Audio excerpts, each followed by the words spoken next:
Hi, everybody. Thanks for tuning in. So glad you're here. This is Laszlo Montgomery welcoming you to the China History Podcast.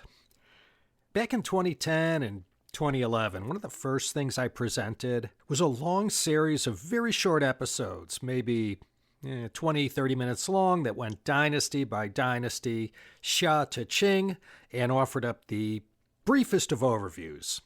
The hope was that by gaining an idea about which dynasty was which and what happened when, the rest of the episodes of the CHP would be a bit easier to consume. The big picture objective was to present a skeleton or framework encompassing the arc of Chinese imperial history. Honestly, after more than 15 years, I've had so many conversations and received so many comments and emails from listeners who have never studied Chinese, and they all seem to say the same thing. By the time of the Three Kingdoms period in the 3rd century, the history starts to sound the same, and they're drowning in details that, while quite interesting, tend to blend into similar things that happened in other dynasties, and by the 10th episode, they've OD'd on all the Chinese names. Well, in presenting all these stories from Chinese history, all these Chinese names, one could say it's unavoidable. They go hand in hand with the history. So right here and now, we're going to start with China's prehistory and a few of the legends and myths, and then we'll head straight into the Shang Dynasty of 1600 to 1046 BC and the oracle bones that brought the Shang over to the historical side of the ledger and away from the mythical column. And after that, we'll continue on to the Zhou, the Qin, the Han, Three Kingdoms, the Jin, and all the way to the last day of the Qing Dynasty in February 1912. I was thinking, rather than reviewing Neolithic times, let's go all the way to the beginning of the beginning, to the 3 August ones, or sovereigns, or the 3 lords of China's prehistorical period. And then we'll cover the mythical 5 emperors of the ancient historical period. The good news is that these 8 figures, they sort of come one right after the other, so chronologically they're easy to keep straight. The bad news is there are multiple variations about who comprises the 3 and who makes up the 5. So we'll look at most all of them, and although approximate dates are associated with various persons, the dates aren't that terribly important. This period covers the 6 to 7 centuries preceding the Xia dynasty. We only know from legends and from what the grand historian Sima Qian wrote in his Han Dynasty chronology of Chinese history. In cultures the world over, they all have their own myths and oral histories and traditions about these times. These were the formative centuries when human beings on Earth were beginning to settle and get themselves organized.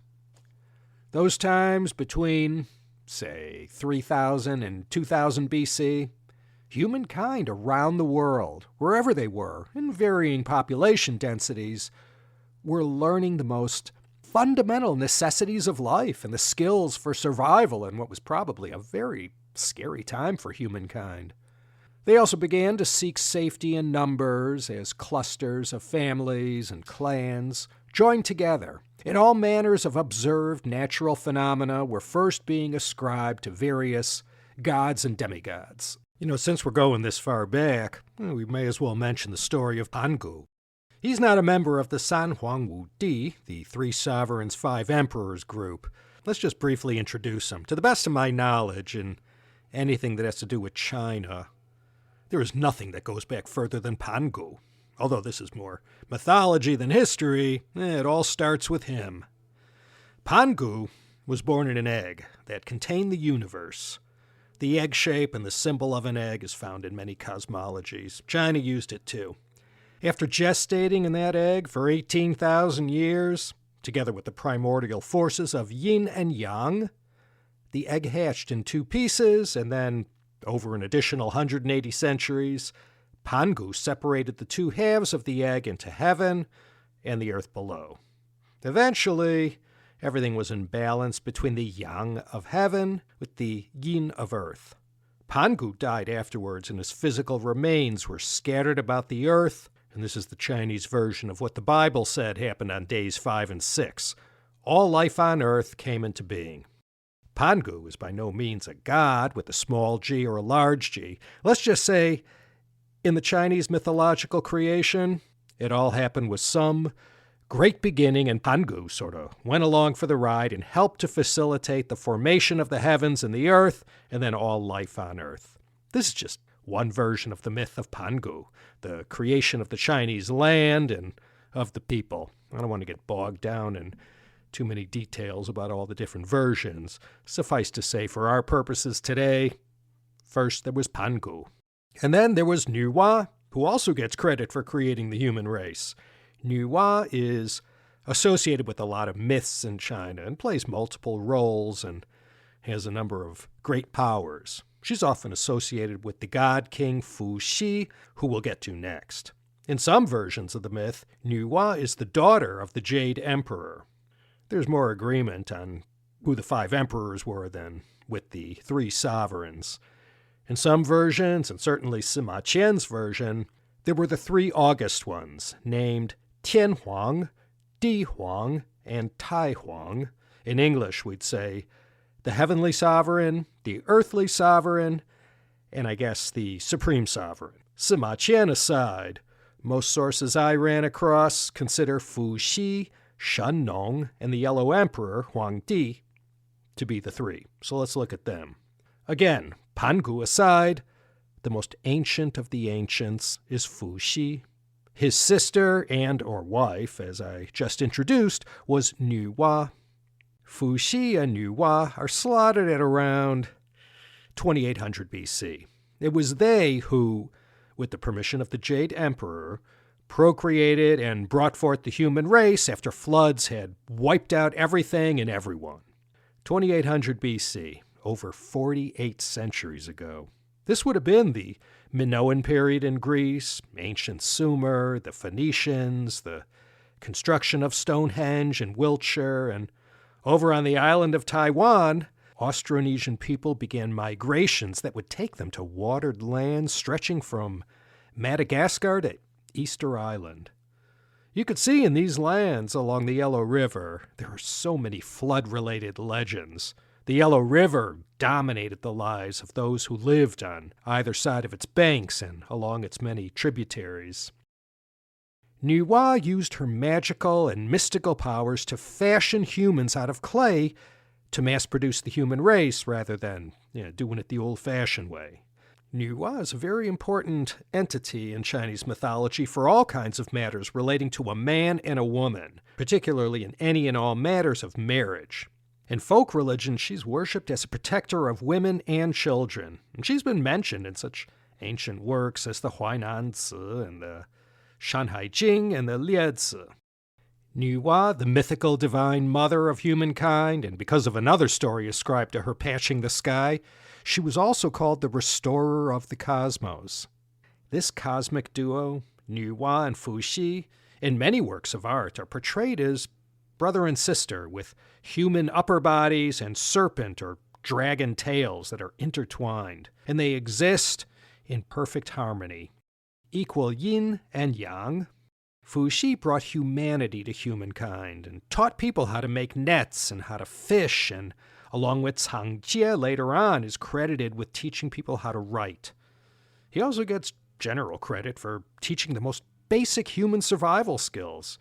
He's said to have first taught about silkworms and their bountiful yield. He's also credited with creating the 8 trigrams, the Ba Gua, and some say it was Fuxi who wrote the Book of Changes, the I Ching, and not King Wen, the Zhou Dynasty founder.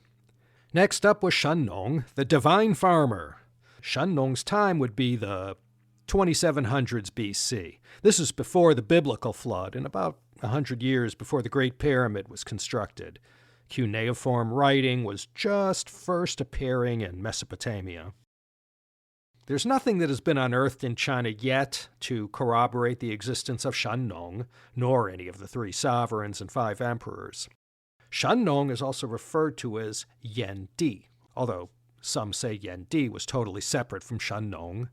Yan means flame or fire, so Shen Nong is also referred to as the Fire Emperor or Flame Emperor. Shen Nong's considered by most to be the second of the Sanhuang, or three sovereigns. As the Nong character in his name suggests, he is the one most credited with teaching agriculture to the Chinese people. Because of the work written long after he was said to have lived, the Shannong Bancao Jing, or Shannong's Herb Root Classic, or Materia Medica, he's also credited with being the father of Chinese medicine, or at least herbal medicine. This automatically made Shannong the patron saint of all herbalists and pharmacists. Acupuncture is also something that some legends say Shannong gave to the Chinese people. In 2737 BC, it's said that Shannong, the god of the five grains, or god of agriculture and stalwart of Chinese culture, brought tea to humankind and taught the Chinese all the medicinal and health benefits of tea drinking. More about this subject if you check out the CHP series on the history of tea in China. Lu Yu, the Tang Dynasty patron saint of tea, wrote in his Cha Jing, Classic of Tea, that Shannong was the one who discovered tea and its many merits to human health. Following Shannong was the last of these Sanhuang, or three sovereigns from prehistory. By most accounts, this was the famous Yellow Emperor. It's the Yellow Emperor, more than Fuxi or Shannong, who's considered the ancient ancestor of the Huaxia Chinese people, and in fact, the entirety of Chinese civilization in general. The Huaxia people came from these individual tribes that stretched all along the Yellow River in Henan, Shanxi, Shanxi, Ningxia, and Shandong. These scattered Huaxia tribes were all united and are considered the most ancient ancestors of today's Han Chinese people. And it's the Yellow Emperor who brought all the various tribes and clans of the Yellow River Valley under his control and further unified these Huaxia people into a single culture. The Yellow Emperor is the only one of the three who has a full name. That is, Gongsun Xuanyuan. The Yellow Emperor is also credited with advancing silk farming techniques and how to make clothes from silk. Well, he gets credit for this, but one story is that he had a wife and three concubines, and it was the wife of the Yellow Emperor who taught about silk farming and weaving skills. One concubine invented chopsticks, and another the comb. I couldn't figure out what the third concubine did, except to say she was not that great looking, but the Yellow Emperor favored her. Other things credited to the Yellow Emperor are the wheel, body armor, weapons, ships, a monetary system, the compass, and writing. The Yellow Emperor's period was somewhere around the 2600s BC. Why the Yellow Emperor? This is all part of the philosophical, cosmological, and political meanings that attach themselves to ancient Chinese thought. The universe was understood through the interplay of not only yin and yang and the five elements, but also the five colors and five directions. The five colors were Qing, Chi, Huang, Bai, and He, green, red, yellow, white, and black. Of the five elements, it's the wood element that corresponded to green, the fire element to red, earth to yellow, metal to white, and water to black. And the ancients applied this to their cosmology. Yellow corresponded to earth, Tu, and of the five directions, earth occupied the center direction. The other four directions were north, south, east, and west. The center is the axis that balanced the other directions. So yellow symbolized centrality and harmony and balance within the cosmos. The emperor's yellow robes and all the yellow objects that surrounded his person were a mark of legitimacy and a reflection of harmony and cosmic balance. So beginning with the Yellow Emperor, we'll see all the way up to the last dynasty, the color yellow occupies a special place in Chinese imperial history and culture. The Son of Heaven, the Tianzi, ruled all under heaven, Tianxia, from the center of the world, which they referred to as the Middle Kingdom, or Zhongguo. His cosmic position mirrored the central element, earth, and its color, yellow. you just can't say anything bad about the Yellow Emperor. Many of the contributions ascribed to him are also credited to Fuxi and Shan. The times of the Yellow Emperor were good times. It was believed in those days, still several centuries before the Great Floods, there was relative peace throughout the land, and the Yellow Emperor, through his own means and influence, brought great prosperity to the Chinese people, and he's held up as a paragon of virtue and wisdom. And for this, and for all he did for China up to that time, he was immortalized and became a god in Chinese mythology.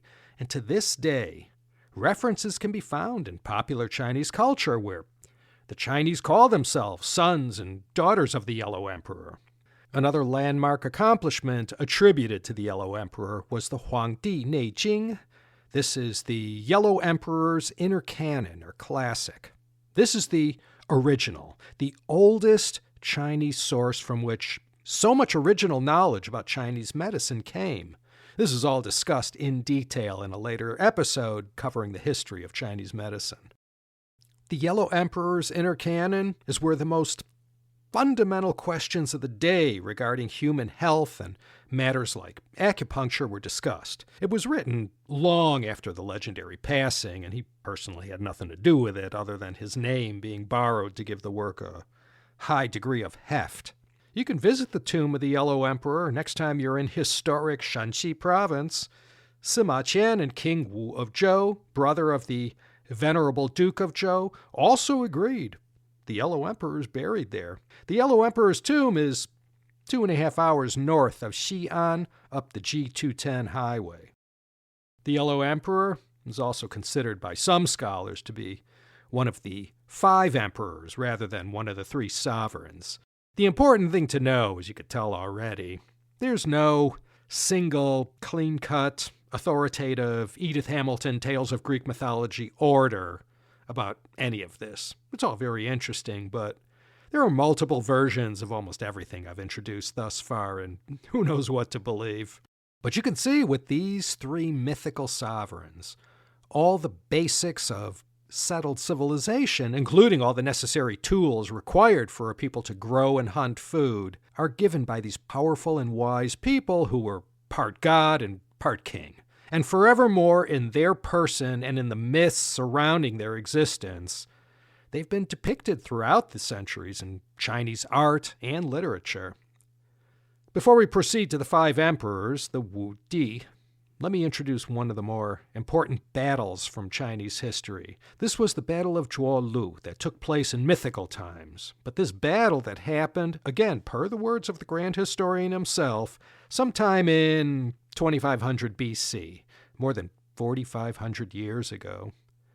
The Battle of Zhuolu is considered the second recorded battle in Chinese history. It was fought by the Yanhuang tribes led by Gongsun Xuanyuan, a.k.a. the Yellow Emperor, and the Jiuli tribes of the Churyo people. After countless centuries of human development along the Yellow River, the tribes had coalesced mainly behind these 2 groups. One led by the Yellow Emperor, called the Yanhuang tribe, because it was a merger of the tribes of Yan Di, the flame god, usually believed to be one and the same with Shan, and the Yellow Emperor, Huang Di. They were known as the Yanhuang. The Jiuli tribes were led by this great hero named Churyo. He had a forehead made from bronze, 4 eyes and 6 arms, and was handy with all these frightful weapons, and he led this tribe called the Jiuli, or 9 Li. You won't be surprised to learn that speculation abounds as to who the 9 Li were, as well as the details regarding the historicity of Churyo. But in 2500 BC, on the plains of Zhuolu, these 2 sides had their legendary battle, and Huang Di, the Yellow Emperor, he prevailed in the battle, and these people who became one in the wake of the Battle of Zhuolu, these are the ones who are identified as the Huaxia people, the sons and daughters of the Yellow Emperor. One of the many cool things about having a history as long as China's is that we can talk about places that existed 4 millennia ago, and when you go on Google Maps, these places are still there. In many cases, the names have changed, but not all of them. Today's Zhuolu is maybe an hour south of Zhangjiakou, near the Hebei border with Shanxi. The first of the 5 emperors was Shaohao, though as I said, there are scholars who might differ. Shaohao was said to be the son of the Yellow Emperor and reigned in the 2500s BC at his capital in Qufu, later on made famous as the birthplace of Confucius and the capital of the future state of Lu. Shaohao's tomb is also there and is an additional sight to see in that ancient and important city in Shandong province. Very, very slim pickings on this emperor, so we're going to move straight into his nephew, Zhuanxu, who reigned sort of 2500 to 2400 BC. Everyone is mostly in agreement that Zhuanxu was the second of the 5 emperors. He was a grandson of the Yellow Emperor. Again, like his predecessor, Zhuanxu doesn't have much that's written about him, though he is said to have particularly made contributions to astronomy and the calendar. Zhuanxu was followed by Ku, who was the great-grandson of the Yellow Emperor. He was 2400s, 2300s BC. Now we're getting into the time of Noah and the biblical flood, which, as we know, was concurrent with the time of the great floods in China. This is important because of the story of Yu the Great, who we will get to in a minute. So, Shaohao, Zhuanxu, and Ku. Not a whole lot to say. But the final 2 of the mythical Wu Di, or the 5 emperors, were Yao and Shun. These 2, you have to remember. They get mentioned quite often in the normal course of Chinese history, philosophy, art, literature, and many other aspects of Chinese culture. Yao was the son of Ku. When we speak of the 3 sovereigns and 5 emperors, I sort of draw the line right here, beginning with Yao, where, although there isn't any hard historical evidence of his existence, Yao is a definite maybe as far as ever having lived. Yao and Shun, although mythical, let's just say they used to say the same thing about Troy until Heinrich Schliemann came along in 1873. What's important about Emperor Yao is that he is held up as the ultimate upright, morally perfect, model, benevolent emperor. And forevermore, Chinese scholars and officials would always point to Yao, and from Qin Shi Huang to Puyi, Yao was always held up as the ruler that later emperors should emulate. The main reason for Yao being held up as this paragon of virtue and benevolence was mainly due to Confucius. He was the one who held Yao in the highest esteem and was held up as the gold standard for what constituted the perfect ruler. In addition to allegedly inventing the Chinese chess game of Wei Qi, Yao was also the first to hand the kingship down to the most worthy candidate, rather than just passing it on to a possibly no-good son. In Yao's case, he had a somewhat disappointing son named Danzhu. When it came time to abdicate, he passed over Danzhu and appointed his son-in-law Shun instead. Shun was married to both of Yao's daughters, Huang and Nu Ying, and for handling the succession this way, Yao was repeatedly the target of endless assassination attempts by his own father and stepbrother. But it's his daughters who are remembered as the Xiang Shui Shen, or Xiang River goddesses of Chinese folk religion fame, who time and again save Yao's life, or so the legend goes. And if you remember your Mid-Autumn Festival history, it was Yao who called on Hou Yi to deal with these 10 burning hot suns. And Hou Yi shot down 9 of them, killing them and earning the eternal wrath of the god of the eastern sun, Di Jun. However, Yao didn't look on this as such a bad thing, so we could trace the origins of the Mid-Autumn Festival to the time of Yao during these most ancient and still mythical times. Shun, the last of the 5 emperors, lived 4,200 to 4,300 years ago. 5,000 years of Chinese history is a term bandied about quite often, but as we can see, even 4,000 years ago, these god kings who I'm mentioning, with all their fantastical powers and achievements ascribed to them, this is hardly credible history. Everything is all speculation about their lives, if they even lived at all. but we're inching along to the beginning of written Chinese history. Beginning with Yao, there existed what were called the three sage kings.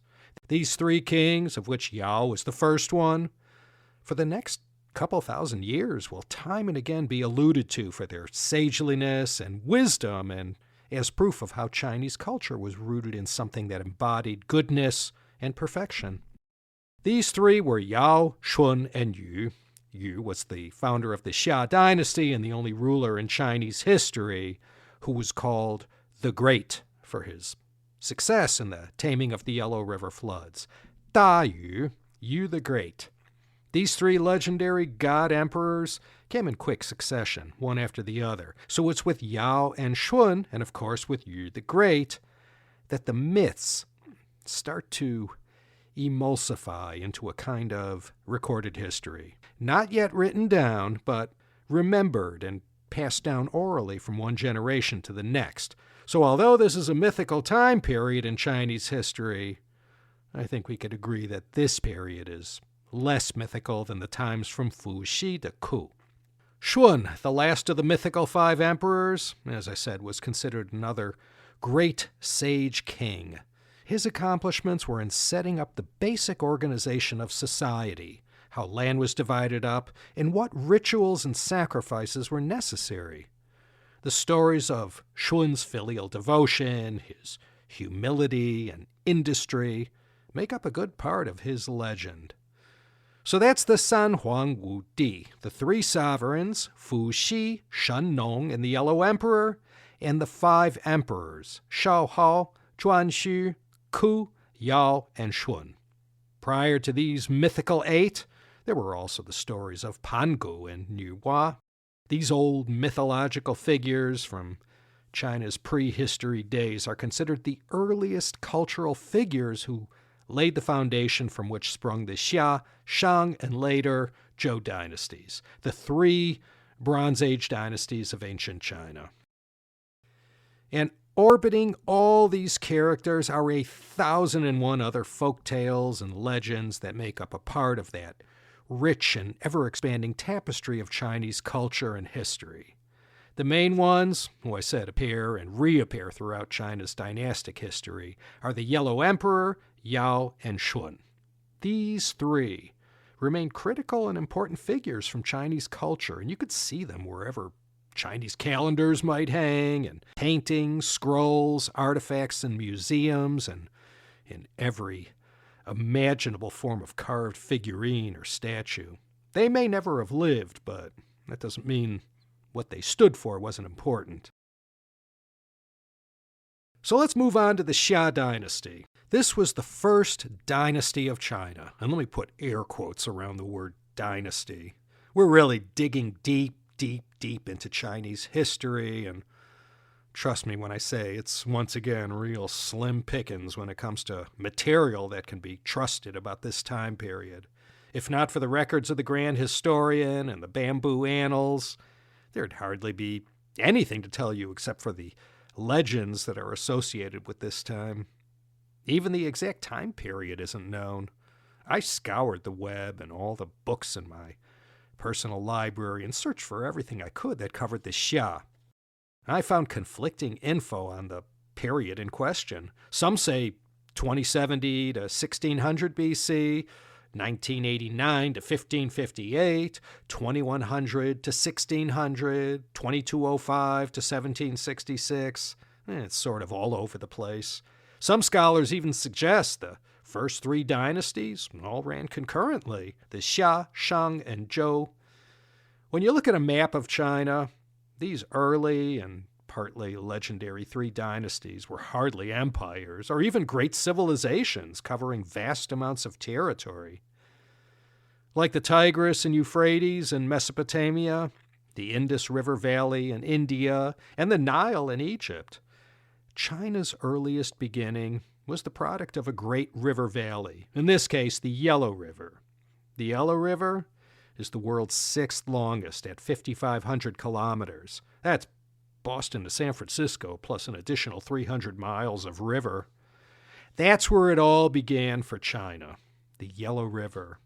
It wasn't a very deep river, especially in the lower reaches where our story begins, going back to the cradle of Chinese civilization for the next 4,000 years that followed. The Huanghe, or Yellow River, flooded 1,600 times and even changed course half a dozen times. The number of deaths attributed to the natural and man-made disasters surrounding the Yellow River cannot even be estimated. A lot of death it caused, but the Yellow River did give rise to Chinese civilization. I first saw the Yellow River myself back in 1980 when I was in Jinan in Shandong province.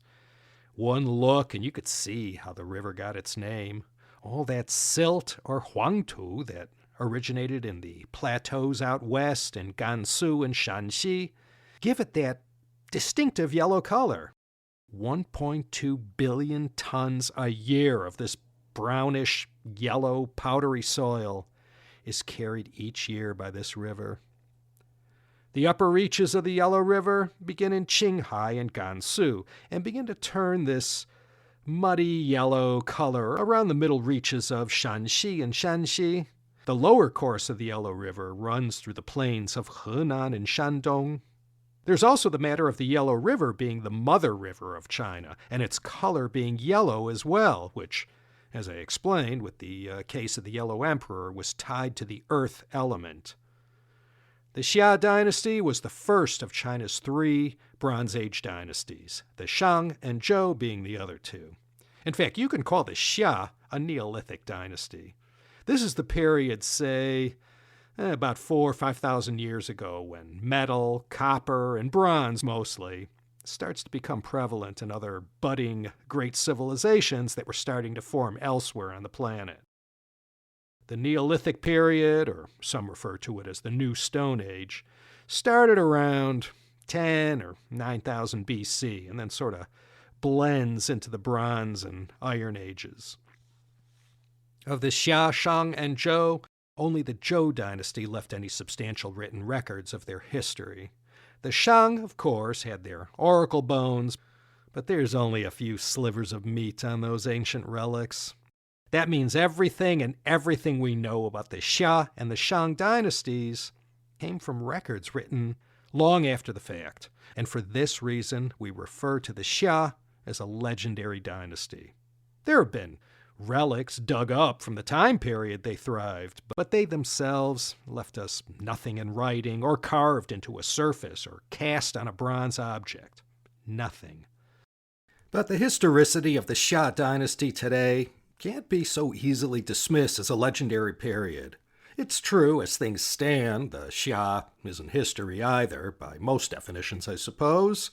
They're still brushing away those layers of earth in northern China, and so far in the 21st century, sites like Arlito that match the scale, complexity, and that overlap at the period of the Xia, as mentioned in the ancient texts, very well may be this lost dynasty.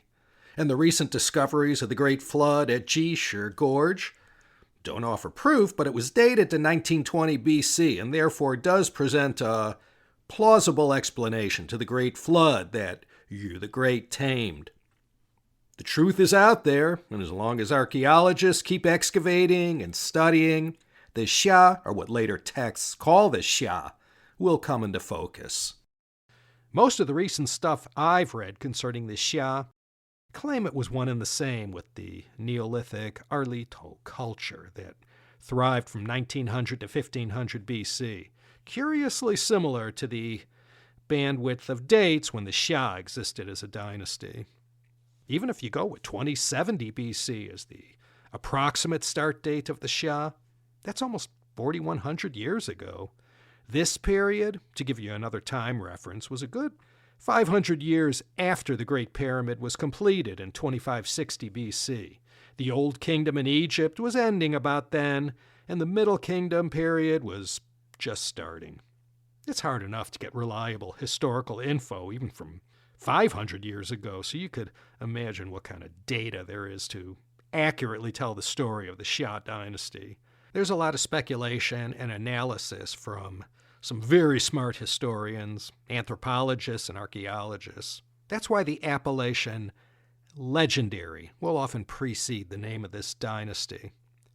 The population of China back then was only 1 to 2 million people, all living in various states of organization and sophistication, led by local strongmen. They were constantly warring with each other, and there wasn't even a hint of any unified central government. China, as a political state, still had a good 2 millennia to go yet before the likes of Qin Shi Huang molded all these warring states and kingdoms into one central Chinese empire. The Xia lasted approximately 439 years by most reckoning, and according to Sima Qian's great work, The Record of the Grand Historian, there were 17 kings from this dynasty, and he referred to the Xia as the first dynasty. Starting with the venerable Yao, the primitive patriarchal society that had naturally developed started to change into more of a monarchical style. During the time of Yao, the Yellow River was flooding like crazy and causing all kinds of devastation. As the legend goes, Yao sought help from the people to come up with some sort of way to control this river and all the flooding that was caused by it. A man of reputation as a problem solver named Gun was chosen by Emperor Yao to take on this great task to engineer a solution to the flooding. Gun tried all kinds of methods, dams, dikes, and what have you, and after 9 years of problem solving, he failed, and his methods ended up causing more flooding and destruction.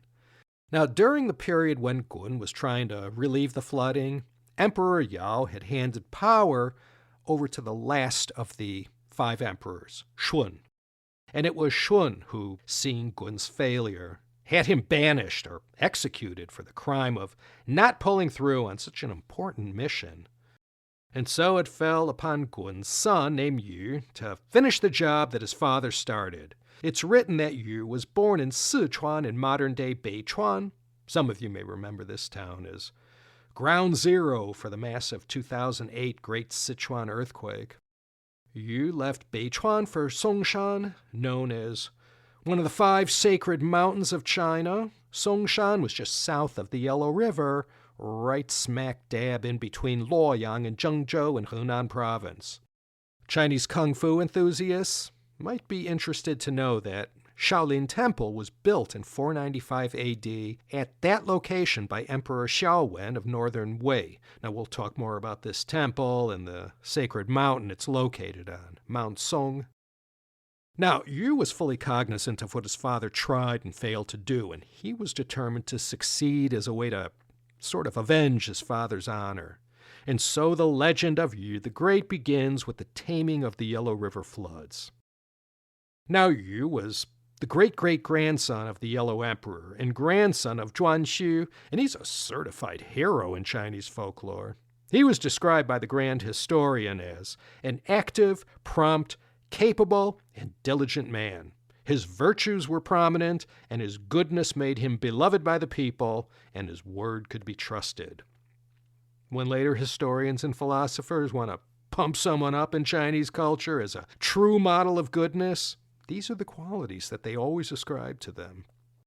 Yu worked on this flood problem for 13 years. The most famous story from this time period concerned his selfless commitment to the task at hand.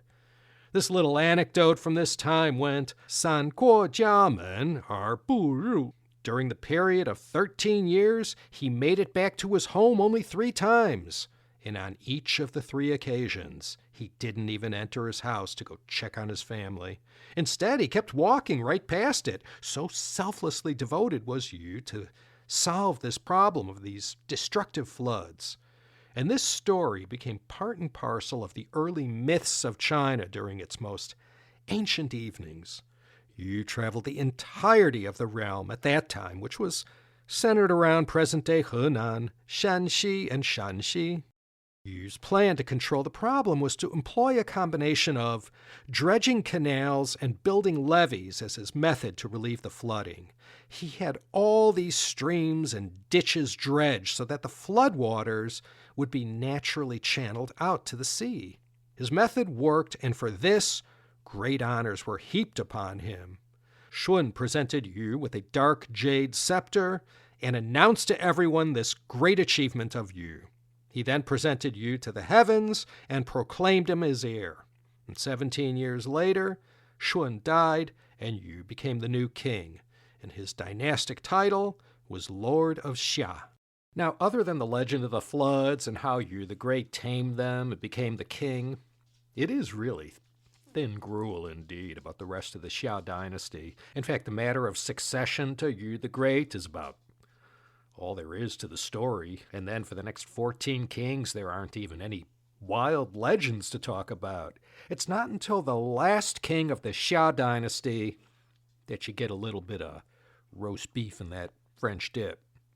As I said, there are no written records or even hard evidence of the existence of the Xia dynasty.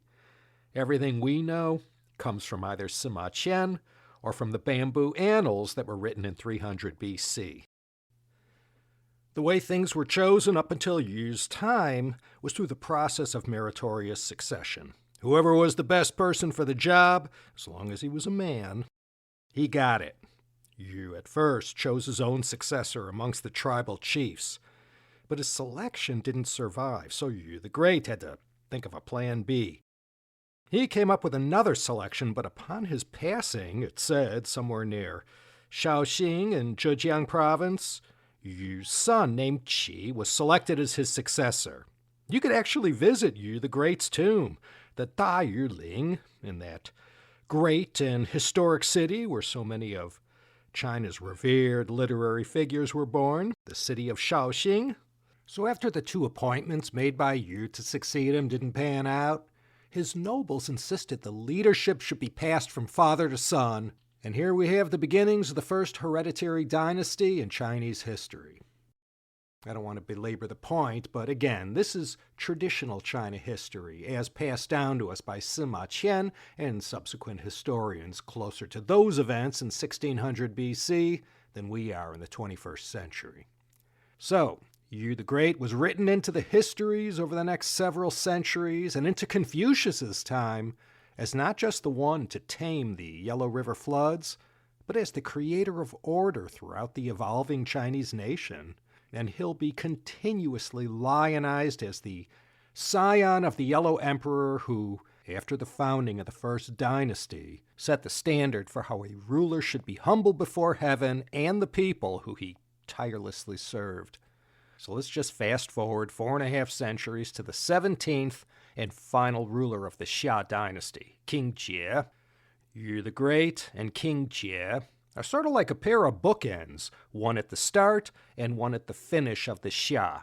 One went down in history revered as almost a god, and the other, well, he's remembered as an evil tyrant who personified all the things that one normally attributes to a bad ruler: extravagance, being wasteful, cruel, and sadistic. More concerned with carnal pleasures than matters of state or the welfare of the people.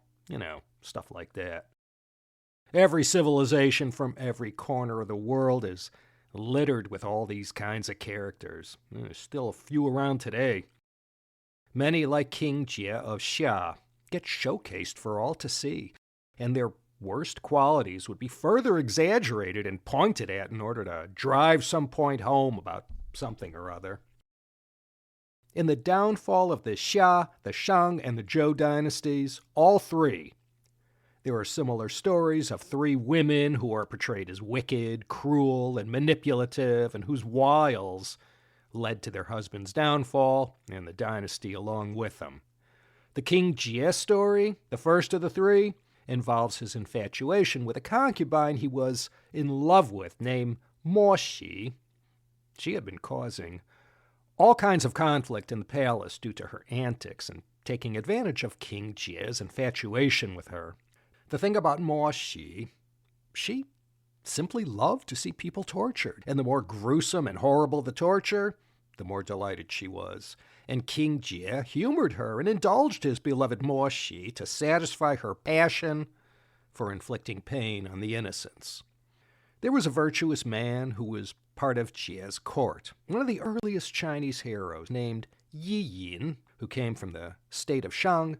He tried to advise Jie to cool it and be more a man of the people. But King Jie would have nothing of this. Well, this Yi Yin, seeing the venality of this ruler and sickened at what he became, ended up throwing his lot in with King Tang of the Shang state. The Shang state was one of many entities subservient to the Xia, but King Tang and his followers rose up against King Jie, and for the first time, and not the last, we'll see, often going hand in hand with the political decline of the dynasty. In the case of the Xia, there had also been all kinds of natural disasters and astronomical anomalies during the time of Jie that were mentioned in the ancient writings. Stuff like this is usually associated with a dynasty that had clearly lost what will later be defined in the Han Dynasty as the mandate of heaven. It was 1675 BC when the Xia ended and the Shang began. Like I said at the beginning, the dates are all approximate. Some say 1675 BC the Xia ended, and others say 1600 BC. The end came for Xia Jie Wang at the Battle of Mingtiao on the Henan-Shanxi border west of Luoyang, near present-day Yuncheng in Shanxi. According to the Bamboo Annals and the records of the Grand Historian, the Battle of Mingtiao took place under stormy conditions that were seen as further evidence of heaven's abandonment of the Xia. The forces led by Shang King Tang, motivated by resentment of Xia misrule and bolstered by defections from disaffected Xia troops, decisively defeated Jie's much larger army. And after the loss at Mingtiao, Jie fled south but was eventually captured in Nanchao in the middle of Anhui province. Accounts vary as to his death. Some sources say he died of illness in captivity, while others claim he committed suicide from despair.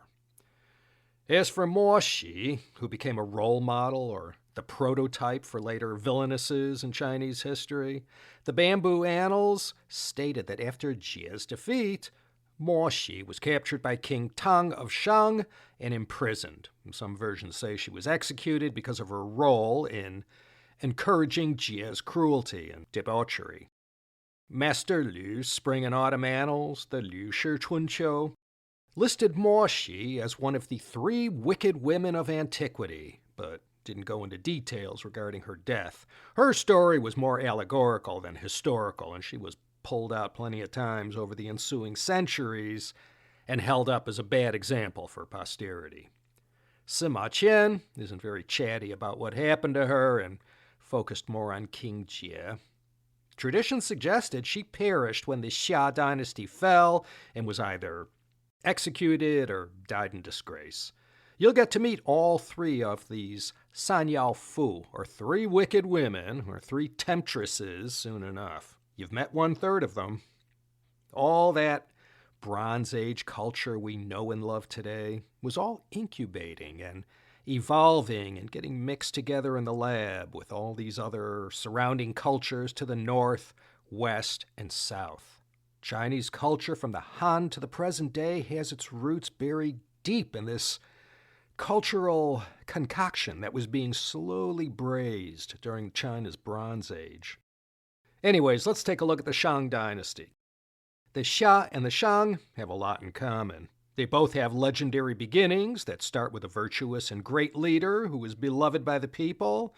Then you have the succession, followed by a lot of blank spots. And then in the end, you had a wicked tyrant who was hated by the people and was ultimately overthrown. And as I said, there always seemed to be some black-hearted woman standing behind him, facilitating an ignoble end of the dynasty. And you could be sure the woman in question, with respect to the demise of the Shang, was the second of the Sanyao Fu. I'm jumping way ahead, but just trying to show you how both dynasties had similar rises and falls. Unlike the Xia, which made a slow and steady march downhill, the Shang had a great revival 2/3 of the way into the dynasty, and it's really the last couple centuries of the Shang that are most important. The Shang definitely has a lot more to hang on to than the Xia. Even to this day, the best historiographers, archaeologists, and scientists China has to offer are still analyzing the treasure trove of Shang artifacts that continue to be unearthed. Already, 11 palaces have been discovered in and around Anyang in Henan province. Believe it or not, it was only in the 20th century that we learned this dynasty actually existed. Sima Qian wrote all about the Shang in his Shiji, or Records of the Grand Historian, so it's not like we never heard of the Shang before. In his great work of historiography that tells us almost everything we know about the history of China up to his time in the Western Han, Sima Qian spoke at length about the Shang period and even enumerated all the Shang kings in a single list. More about this later. Like the preceding Xia dynasty, the start and finish dates of the Shang are open to debate. In 1996, the China government launched the Xia Shang Zhou Duandai Gongcheng, or a chronology report on the Xia Shang Zhou, to set down a more accurate time stamping for these first 3 Bronze Age dynasties. In November 2000, the results were announced, and they pegged the Xia at 2070 to 1600 BC. And the Shang was split up from 1600 to 1300 BC for the early Shang and 1300 to 1046 BC for the late Shang. And not surprisingly, we know a lot more about the late Shang than we do from the early Shang. The Shang dynasty ran during the middle of China's Bronze Age. In other faraway lands at this time, Egypt was already a mighty empire. It was the period of the great 18th dynasty, the most famous in ancient Egyptian history. China's Shang dynasty was concurrent with many of the most celebrated pharaohs like Tutankhamun, the Tutmosis, Hatshepsut, Akhenaten, and Nefertiti. The new kingdom in Egypt was just beginning. In 1640 BC, Egypt would be defeated by the Hyksos, and not long after, as the Shang was in its earliest decades, the new kingdom in Egypt would begin. The Shang period in China was also concurrent with the time when Moses of the Old Testament was born in Egypt. This means it was also the time of Ramses I and II. This was just as the Xia was dying and the Shang was beginning its rise. Biblical times over in the opposite end of Asia. The Epic of Gilgamesh had already been written. The cuneiform script of the Sumerians had been reduced down to 600 characters. Hammurabi had already written his historic law code. The temple at Delphi was built in Greece. Mycenaean and Minoan culture was flourishing. Late Shang would have been the time of the Trojan War. So as Chinese civilization was just starting to take shape and organize and consolidate, all these other civilizations were thriving and in various stages of development and sophistication on separate continents, all independent of each other. Even in China, within the geographic boundaries we're familiar with today, there were more cultures flourishing than simply the Shang. It was only the Shang dynasty, though, that left behind written records of their existence. In 1987, there was an exciting archaeological discovery in Sichuan near Chengdu. The place was called Sanxingdui, or 3 Stars Mound. Lots of artifacts were excavated, like beautiful jades and bronzes attesting to a rather advanced people. But one thing they didn't leave behind was any written record of their history. Unlike the Shang peoples developing up around Henan, Hubei, Shandong, and northern Anhui, this civilization down in the Chengdu region had not yet developed a writing system. The same could be said of the Ba civilization to the east of Shu in present-day Chongqing. So let's go with 1600 BC as the start of the Shang dynasty. Like the Xia founder, Yu the Great, the Shang also had a heroic founder. He came to be known as Cheng Tang. His personal name was Zilu. One of his ancestors had helped Yu the Great tame the Yellow River floods way back when, and in recognition of their contribution, this ancestor's family was given the land of Shang as a reward. Now that ancient ancestral land that Yu the Great had enfeoffed to Cheng Tang's family is around Shangqiu, eastern Henan province, near the modern border with Anhui and Shandong. Even though the Shang Dynasty capital will move around and most famously wind up in Anyang, this area around Shangqiu is the ancestral homeland of the Shang rulers. And for this reason, if you're searching for the epicenter of the cradle of Chinese civilization, this stretch of land on the Central Plain would certainly qualify. And as Sima Qian wrote, after Yu succeeded Shun, he had 9 cauldrons cast from metal objects presented to him by the chiefs of the Jiuzhou, or 9 original provinces of ancient times. Yu the Great cast these offerings into 9 large ceremonial cauldrons, all in the style of a ding, a 3-legged ritual bronze vessel that is, well, to me at least, the most recognizable icon of China's Bronze Age dynasties. These Jiu Ding, or 9 cauldrons, were sacred objects and contained the symbolic authority to rule. I'm sure you've seen a ding in museums before. Usually, but not always, they are a tripod cauldron used in ancient China for cooking or offering food, especially meat, to ancestors and gods. And the Shang Dynasty kings made many ancestral sacrifices, and they used these ritual vessels as the main legitimizer of their political rule. So these dings became a central vessel in these ceremonies, symbolizing the ruler's ability to mediate between heaven, earth, and the spirits. Each cauldron was said to bear images of great creatures and symbols representing both the cosmic order as they organized it and political legitimacy, a symbol of heaven's mandate.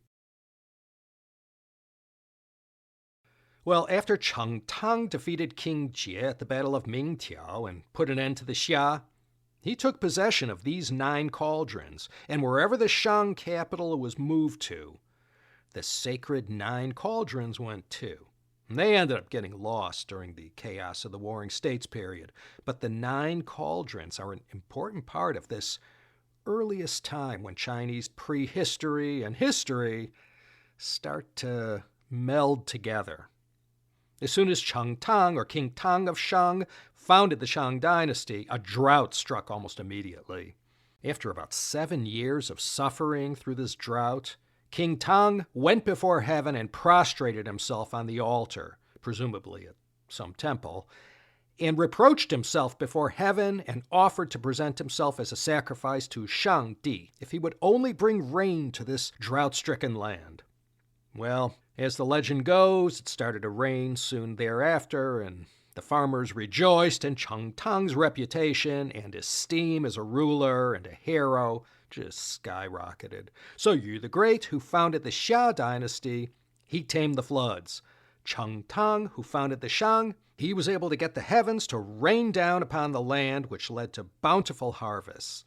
There are similar stories, I'm sure, of other benevolent rulers in all the cultures around the world who were also associated with miraculous, life-saving events. The capital of the new Shang government was in present-day Zhengzhou, today, of course, the capital of Henan province. The capital of the Shang dynasty moved around 5 times. If you form a triangle between the cities of Zhengzhou, Anyang, and Luoyang, that covers the general area where they built their capitals and palaces. It was after the 17th and final move of the capital to Yin in the 13th century BC where the Shang dynasty reached its apex. At the capital of Yin, present-day Anyang, Henan province, 12 kings ruled over 255 years until the Shang period came to an end and was replaced by the Zhou Dynasty. As I said, the Shang rulers worship the god Shang Di. In Mandarin, the word for god is Shang Di. Shang means above, and Di is emperor. So this deity was above the emperor. And the emperor, through his special relationship with all the ancestors, held particular closeness with Shang Di. However, Shang Di, the Shang supreme deity, was the main god among several. The Shang religion was not monotheistic by any stretch of the imagination. They sacrificed animals to a number of gods, and they also believed in ancestral worship and the afterlife. And the royals, archaeologists have learned, took tomb building and burial in general very seriously. Before we go through various vignettes from this dynastic period, let's zero in on the 4 contributions to Chinese civilization that we can say came from the Shang period. These are the aspects of the Shang that really define the dynasty and what we most remember them for. First and foremost, writing is seen for the first time in Chinese history. More about this later when we zoom in on the discovery of the oracle bones. The second was the social organization of the country into a very stratified system where everyone had a place and the aristocrats and royal family stood at the apex of Shang society. All these nobles were beholden to the king, and the king, or later the emperor, in order to protect himself and the royal family, would give away lands or fiefdoms to the most loyal supporters or family members. And these would be lands too far from the capital and beyond the king's reasonable everyday control. And this arrangement lasted for more than 2,000 years. The priests had a dual role in Shang society. Not only were they entrusted with the job of performing all rituals and attending to religious matters, they were also the bureaucrats of the kingdom and managed the daily affairs of the government. The third aspect that we can say defines the Shang is their mastery of bronze casting and their bronze-making technological standard. A lot of Shang-era artifacts survive to this day in museums and private collections around the world. Another specialty of the Shang was their use of bronze in the manufacture of effective weaponry. And this included everything from spears to chariots. In those days, bronze meant power, wealth, and luxury. It was only for those who lived at the imperial court or the aristocrats who had bronze in their daily life. Bronze wasn't anything that the peasants possessed or came in contact with. All these bronze objects were basically either one or two things. Bronze was used to make weapons or ceremonial vessels, never for common tools. I'm sure everyone knows this, but just in case, bronze is a metal alloy made up of mostly copper, about 85 to 95%, with usually 5 to 15% of tin added. Sometimes a bit of lead or zinc or arsenic is added too. Tin made the copper harder and more durable and made it resistant to corrosion. Bronze was rather interesting. It developed all over the world in Mesopotamia, Anatolia, Egypt, the Near East, and Europe. Each civilization had their own composition of copper, tin, and lead. In China, at least, well, you can't imagine how much of this stuff has been dug up over the last century. In the final years of the Shang, especially during the Yin-Shang period, the last and most historically documented phase of the Shang dynasty from roughly 1300 to 1046 BC, important events and records were inscribed or cast in bronze ceremonial objects. The Shang people, because of their superior bronze-making technology, were able to make more effective weapons like spears, compound bows, and better horse-drawn chariots. This made them the conquerors to beat of their time. Sima Qian wrote in the record of the grand historian, the Shi Qi, that there were a total of 30 Shang rulers covering roughly 600 years.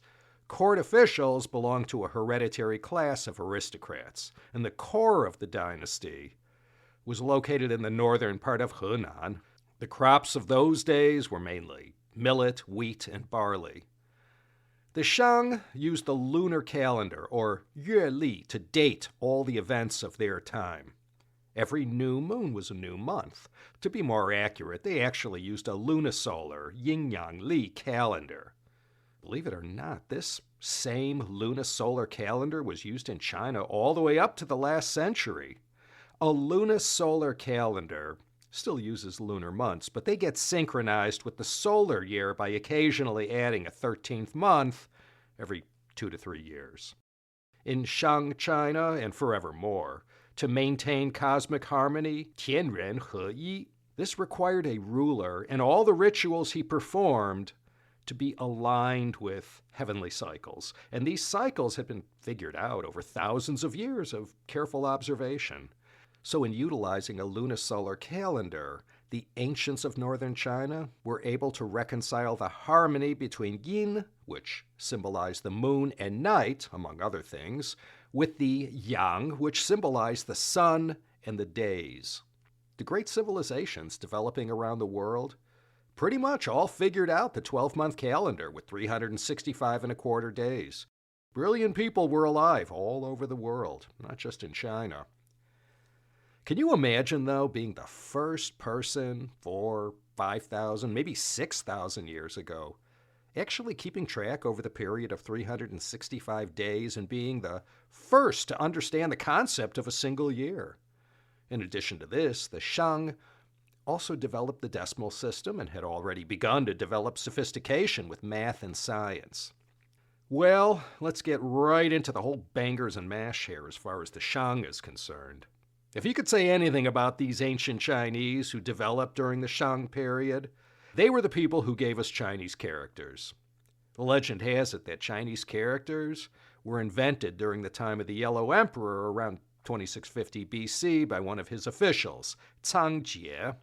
He's the legendary creator of Chinese writing, but Jiang Ziya didn't leave any evidence of his creation, nor his existence. The Chinese who came more than 1,000 years after Jiang Ziya, who lived in the Shang Dynasty, well, they did leave behind this proof.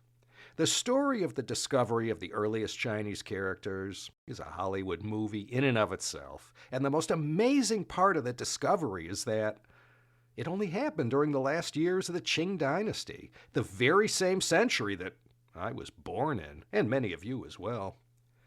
This incredible concatenation of events began in 1899 in and around the city of Anyang in Henan province. All of a sudden, in a short period of time, these so-called Longgu started showing up. Long means dragon and gu means bone. And these dragon bones were being dug up all over parts of Anyang and the environs around the Huan River, a tributary of the Yellow River that ran through Anyang. Some of these dragon bones ended up in the hands of private Chinese antique collectors who were fascinated with the archaic-looking characters inscribed into the bones. Some of the bones ended up with practitioners of Chinese medicine who ground them up into powders and mixed them into compounds that were administered as Chinese medicine used to cure a variety of ailments, among them malaria. These medicines, derived from dragon bones, were contained in all the materia medica going back to the Shenong Bancao Jing. One day, in 1899, the director of the Imperial College, Dr. Wang Yirong, was seeking relief from a case of malaria he was suffering from, and he was given some of these dragon bones from a local apothecary. The prescription instructed him how to grind the dragon bones up and how to consume them.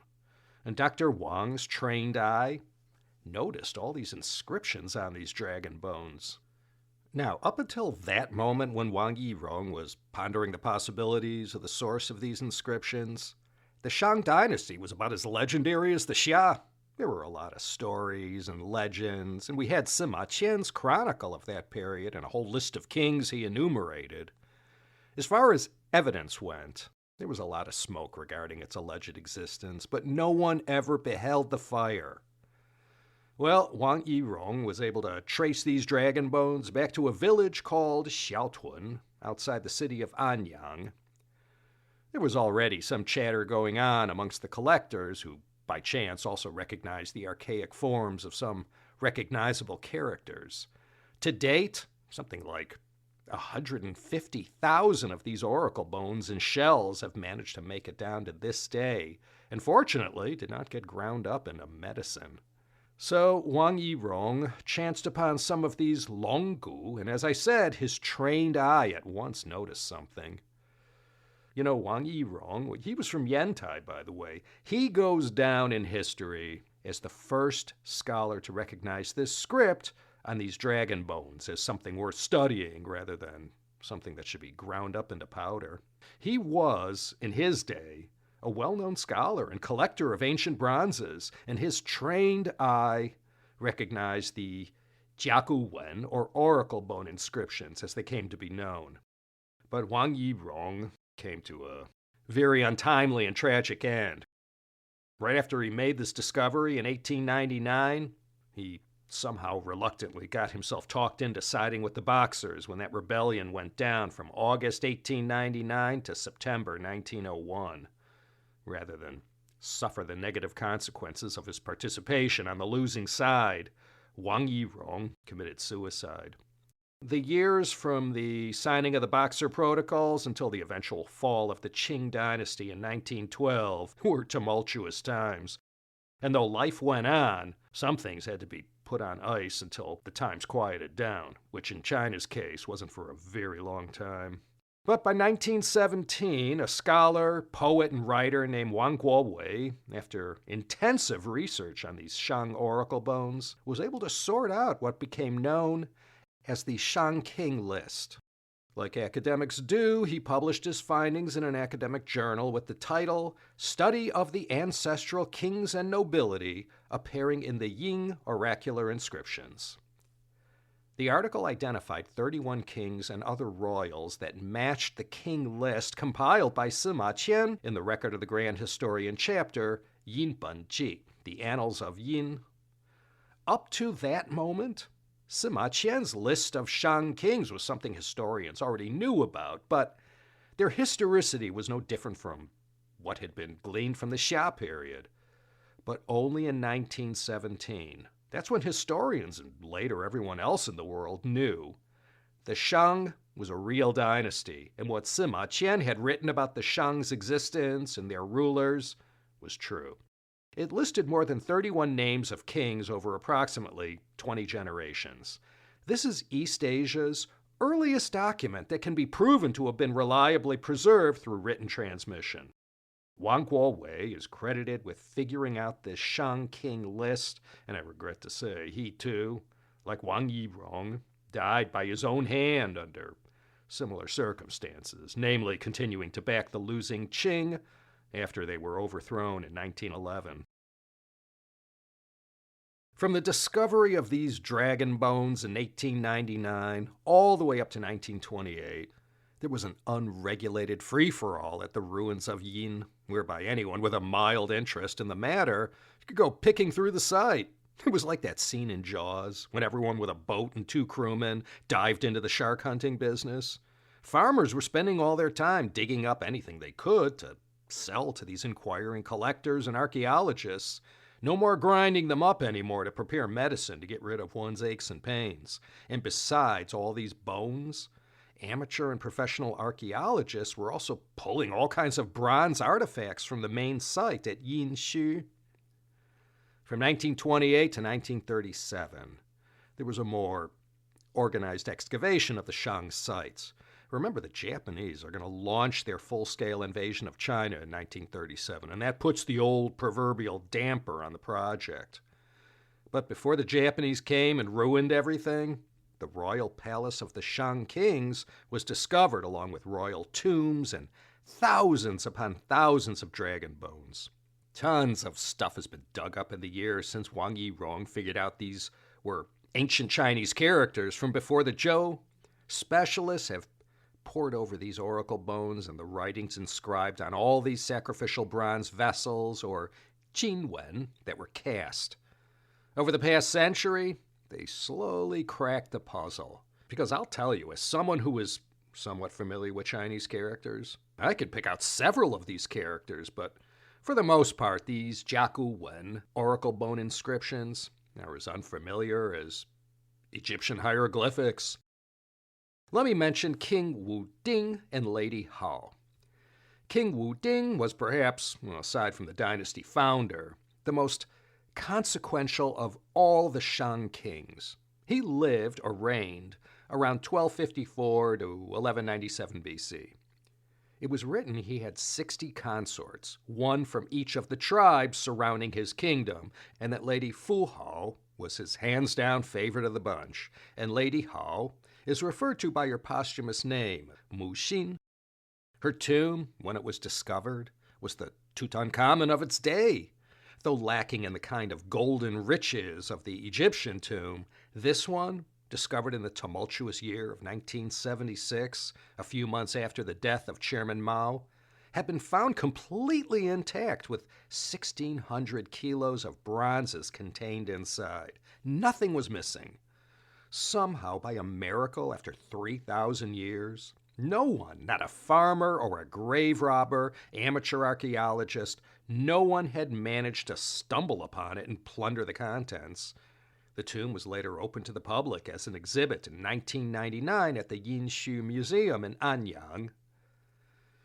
This Bronze Age queen, Fu Hao, her tomb had been dated to about 1200 BC and was positively identified as Fu Hao's tomb by all the bronze inscriptions.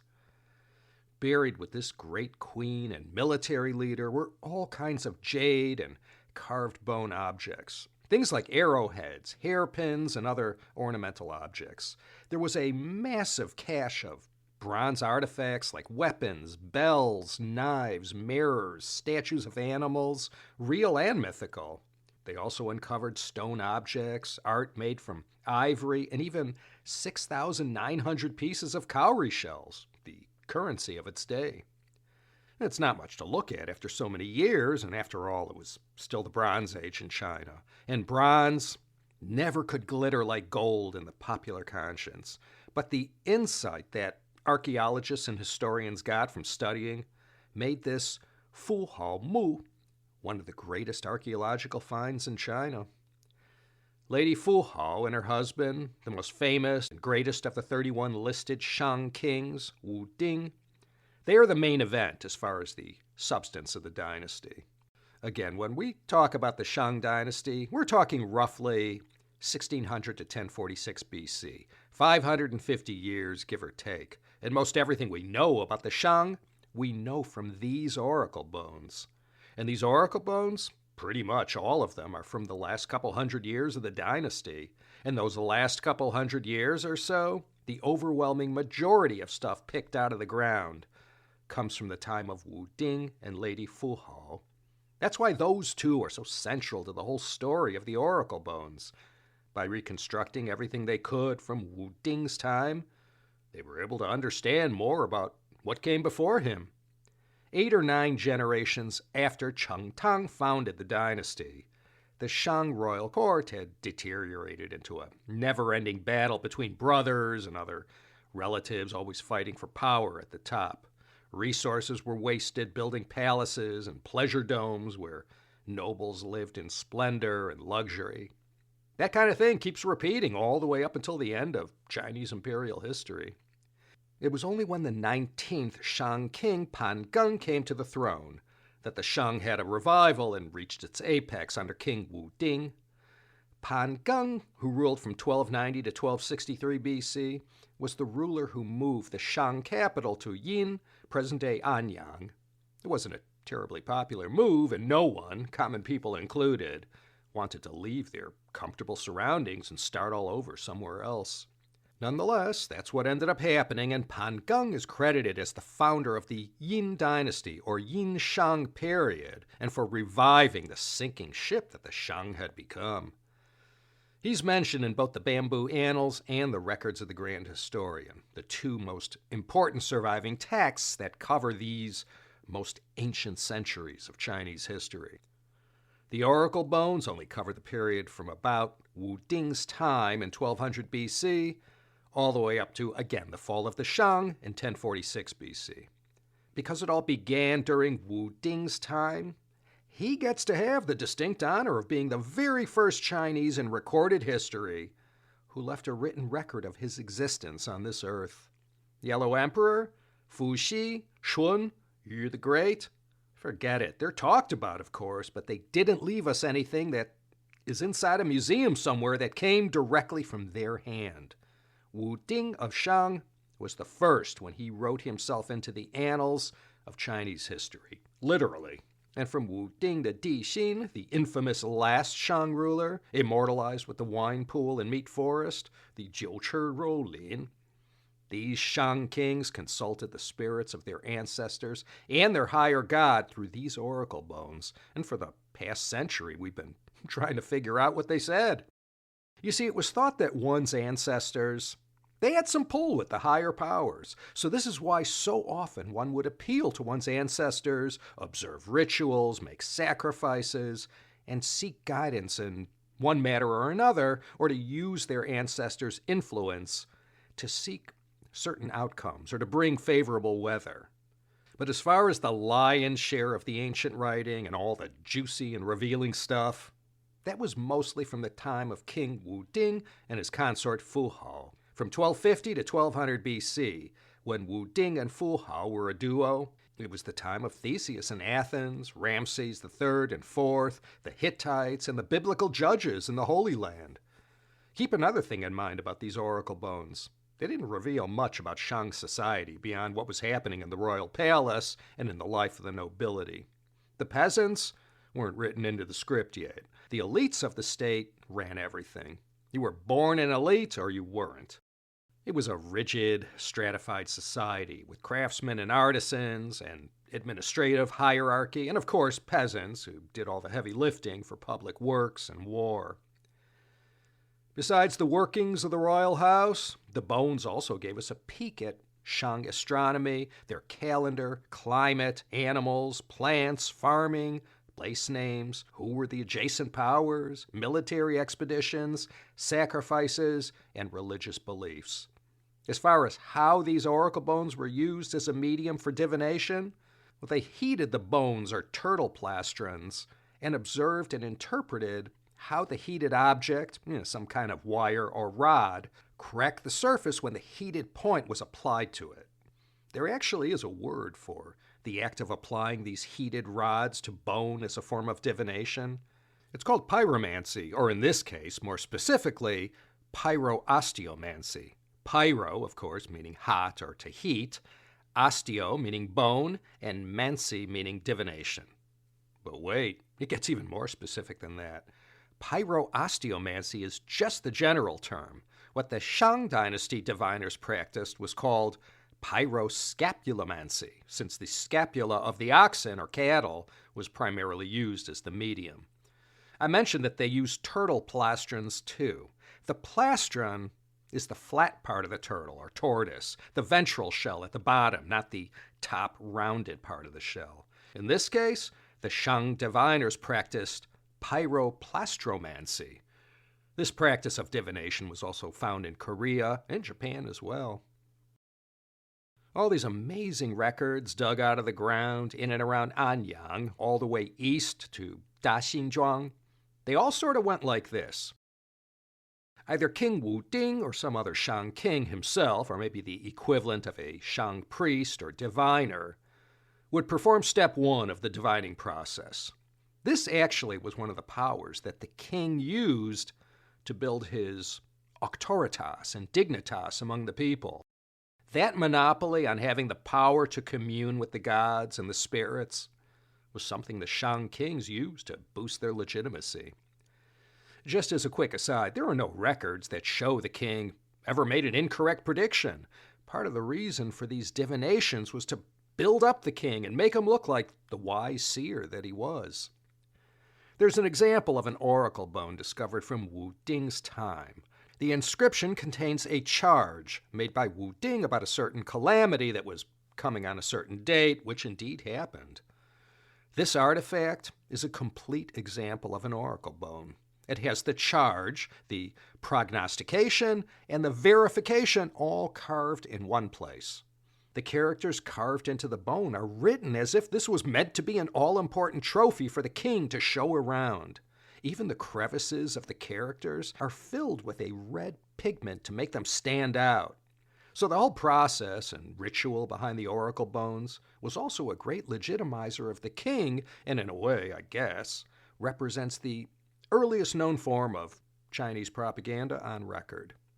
In this theocratic patrimonial state that the Shang was, the king, at the top of the pyramid, assumed the sole ability to communicate with the spirits of the dead ancestors and seek their continued blessings, which were so important to the success of the dynasty. the Shang kings held religious, political, and social power in their royal person. I just mentioned this. It all started with what was called a charge. A typical charge was, "The rains will come tomorrow." Anything concerning weather was a pretty common charge.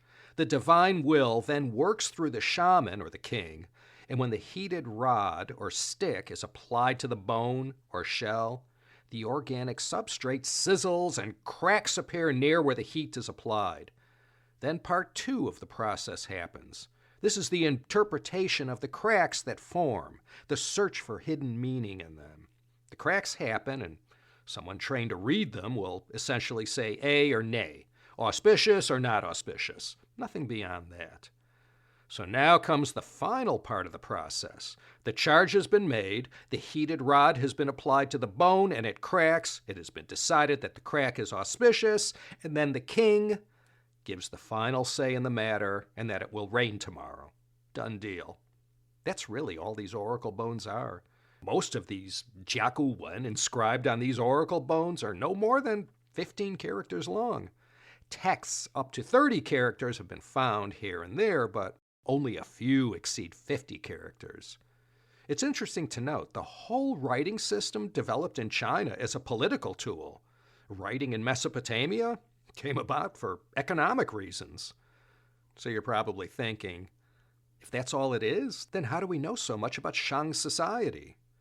Well, since Wang Yirong, there have been some very smart people working on this puzzle, and from thousands and thousands of artifacts, they've been able to piece together a lot. And new discoveries are being made today that builds on top of prior scholarship. It has taken the collective genius and brute force study of many scholars, going all the way back to Wang Yirong. Others who made profound contributions to the collective scholarship were men such as Wang Guowei, who I mentioned, Luo Zhenyu, all the way to Guo Moruo in the last century. And everyone alive today, still digging away in northern Henan, are working to further decipher all these ancient messages from China's earliest ancestors. The first noted Westerner to collect and study the oracle bones was Frank H. Chalfant. He lived 1862 to 1914 and was the one who gave these dragon bones the name oracle bones. But there was one guy who stood out amongst all early scholars of the ruins of Yin. He was a Canadian, trained as an engineer who came to China to carry out missionary work on behalf of the Canadian Presbyterian Church. His name was James Mellon Menzies. He lived from 1885 to 1957. In the year 1914, he found himself in and around Anyang in Henan and first encountered these bones brought to him by the locals who were still regularly digging them up in their fields. Over the period of the next several decades, Menzies became one of the leading Western authorities on these oracle bones in the Shang Dynasty. Almost from the get-go, he was fairly certain these bone fragments he was being handed were the key to understanding the lost Shang civilization spoken about in the record of the Grand Historian. After years of intense and careful research, Menzies produced his first of many scholarly works on the subject in 1917. Now, before he passed away in Toronto in 1957, James Menzies left behind an amazing archaeological collection, 50,000 fragments in a very deep body of scholarship. Back when he was in Anyang, locals knew he'd pay for anything they dug up out of the ground and that he was purely in it for the scholarship, not interested in selling it to the lucrative private market. Prices of Chinese antiques skyrocketed in the 1920s. So a lot is made about Menzies' complete devotion to studying the Shang ruins and learning all there was to know at that time about this civilization from so long ago. He refused to sell his collection, though it would have made him a nice fortune. He used it instead in the name of academic advancement. That was his passion. He left behind many books and scholarly papers on the subject and was considered a giant in the field. The other thing he felt passionate about was that God had led him to these ruins of Yin and inspired him divinely to study them and reveal their secrets. The Shang Di, or Godhead figure that the Shang rulers prayed to, the one referred to in the oracle bone inscriptions, was seized upon by Menzies as a possible link between that Chinese Shang and the Judeo-Christian God. He was very convinced of this, and like the Jesuits before him, he expended no small amount of effort and time to build some kind of bridge between Christianity and Chinese religions. But no, it didn't work out. The ideal oracle bone or shell would have the date of the divination, the name of the person, the topic or charge, the interpretation of the cracks, the results, and the king's final interpretation of the cracks. The scribes carve all this info onto the bones or shells, and that is the Jiaguwen, the oracle bone inscriptions. Wu Ding, who by the way Sima Qian said was the 22nd Shang king, was the most prolific of all when it came to divining.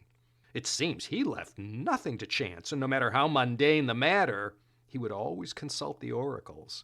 And not only that, he wanted the oracles to tell him the meaning behind certain events. Things would happen, and he'd want to know why. Why this crop failure? Why this natural phenomenon? Why this pestilence? So around his court, he really had to have a nice supply of ox scapulas and turtle plastrons. They had to seek divine guidance or assistance from their higher god or from their ancestors about sacrifices, rituals, sickness, childbirth. What was going to happen over the next 10-day period? Disasters, troubles, dreams. What did they all mean? They were constantly at war, so they always had to seek guidance regarding troop mobilizations and military campaigns, matters regarding nature, when to go on hunting expeditions, and most importantly, anything related to agriculture. The oracle bones were always called in for spiritual reassurance or validation. Because Wu Ding used these oracle bones so often, he left us a nice record of his reign from 3,000 years ago. It's not the clearest window, but it's a window nonetheless into the daily life of the greatest of the Shang kings. Now, I just mentioned they always carved the date into the oracle bones. Time was very important to these early Shang people, as it was to every civilization developing independently all over the world. How did they do that? It was of utmost importance when it came to consulting the oracle. Time, place, direction, they were all considered a part of the whole Shang cosmology. Well, they had a system, and I'll briefly introduce it. You have what's called the heavenly stems, the Tiangan. There's 10 of them. A Chinese week back in those days had 10 days. So each day of the week had a stem name associated with it. We have Monday, Tuesday, Wednesday, Thursday, Friday. They had Jia, Yi, Bing, Ding, Wu, and so on, all the way up to Gui. So one of the most common of all divinations was to see what would happen in the 10-day week ahead. Now, all students of Chinese will recognize these 10 heavenly stems whenever they look at a Chinese calendar or any number of Chinese almanacs or anything related to astrology. In my daily life of living and speaking Chinese, these 10 characters representing the Tiangan, the heavenly stems, well, you don't use them too much. They're rather obscure as far as daily use is concerned. But not if you're in certain professions, like law, for example. In contracts, you have the two parties, the Jiafang and the Yifang.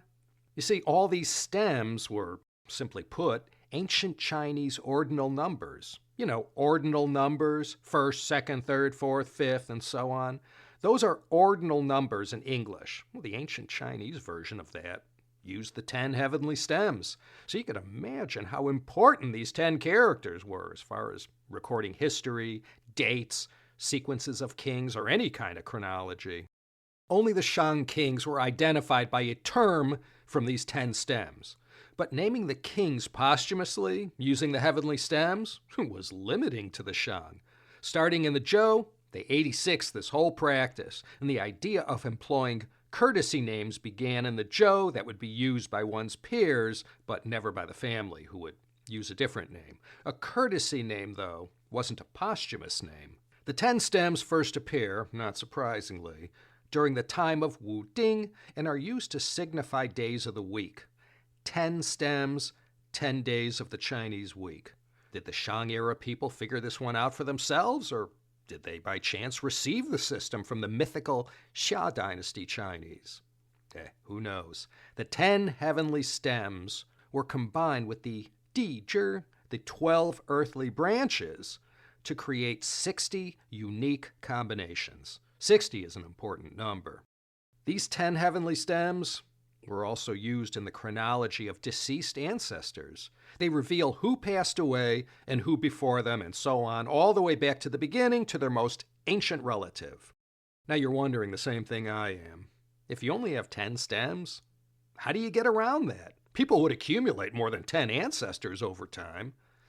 Well, the Shang people came up with a workaround. They used these stems for their use as ordinal numbers, but then they added on an epithet or something before the stem to differentiate this deceased ancestor from another one who had the same stem name. These were epithets like big, greater, lesser, ancestor, middle, or whatever. Wu Ding's name itself is just the stem name Ding, the fourth of the heavenly stems, and adding the epithet Wu, the martial Wu, so he's Wu Ding, listed as 27th on the Shang king list, not 22nd as Sima Qian said. But there's more Dings than Wu Ding. There's also Bao Ding, the third king, Da Ding, the eighth king, Zhong Ding, the 15th, Zhu Ding, the 21st, and after Wu Ding, you still have two more Dings, Kang Ding and Wen Wu Ding. So the same stem name could be used multiple times. Someone at the Shang court simply came up with the idea to add something ahead of the stem that was used to make it different from the next guy who was given the same stem name. These day names, as they were also called, are really archaic stuff, man. Members of the royal family, too, had these day names associated with them whenever sacrifices were involved. Now, it doesn't end there. 10 characters? Even back then, they must have felt this was severely limiting. So they also added to the mix the earthly branches, the Di-zhi. As I mentioned, there were 12 of them. And these 12 earthly branches were used to record time. And how were all the measurements derived from which the earthly branches were named? Well, from observations of the planet Jupiter made during the Shang Dynasty. They figured this out. No telescopes. These ancient astronomers in China, 3,000 or more years ago, figured it out through their own patient and careful observations. Night after night, they tracked the position of this brightest object in the skies against the many background stars. And in some cases, this went on for years and even centuries. And a lot of this is written into ancient star charts, the oracle bones that I'm speaking about, bamboo strips, bronze inscriptions. And they figured out it took the planet Jupiter just a tad under 12 years to orbit the sun. And that became their atomic clock, so to speak, and they built everything on top of that 12-year foundation. The punchline to all this is, you take those 10 celestial stems and you combine them with those 12 earthly branches, and you get the sexagenary cycle. This is the all-important 60-day cycle. Why 60 and not 120?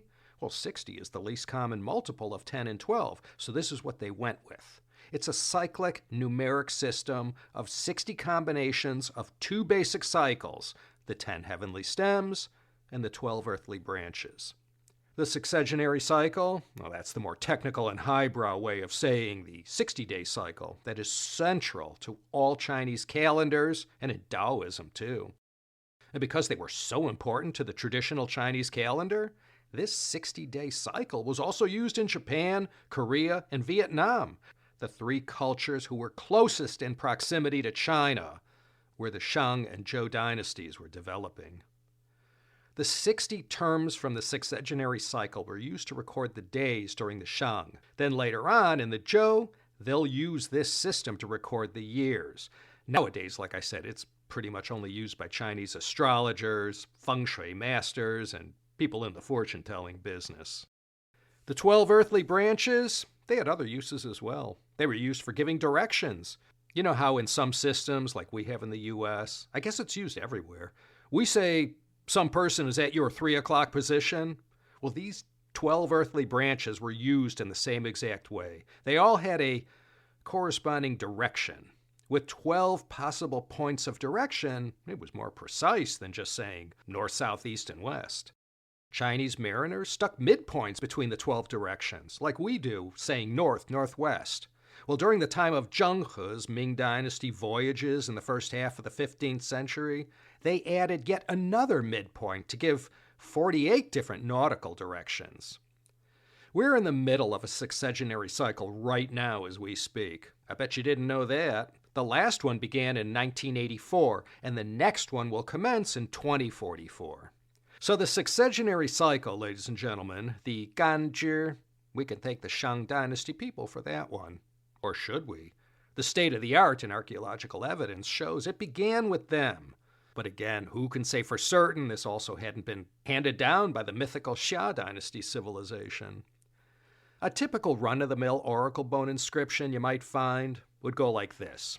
This is a 9-character one. Jia Chen Sui Zu Jia Yi Lao Zi Zhu. The first 2 characters, Jia Chen.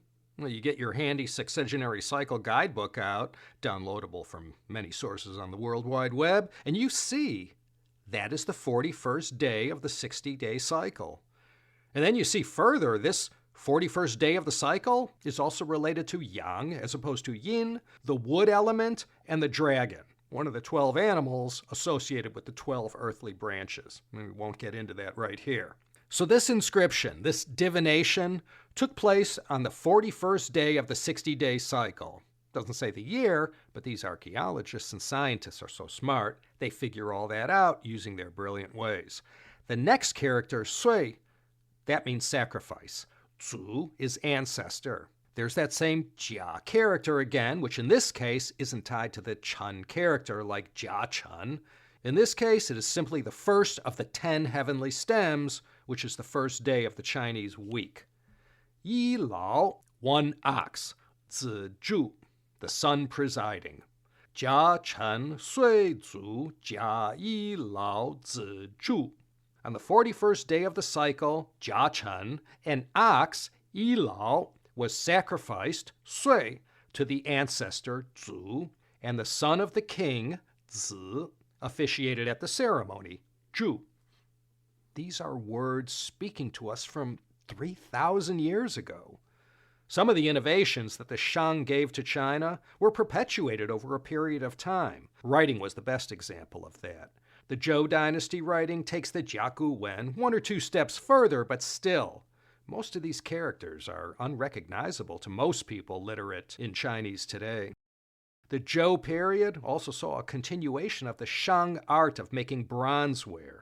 Museums around the world are filled with Zhou-era bronzes. The calendar, too. The Zhou Dynasty inherited what the Shang gave them and kept that going for a while.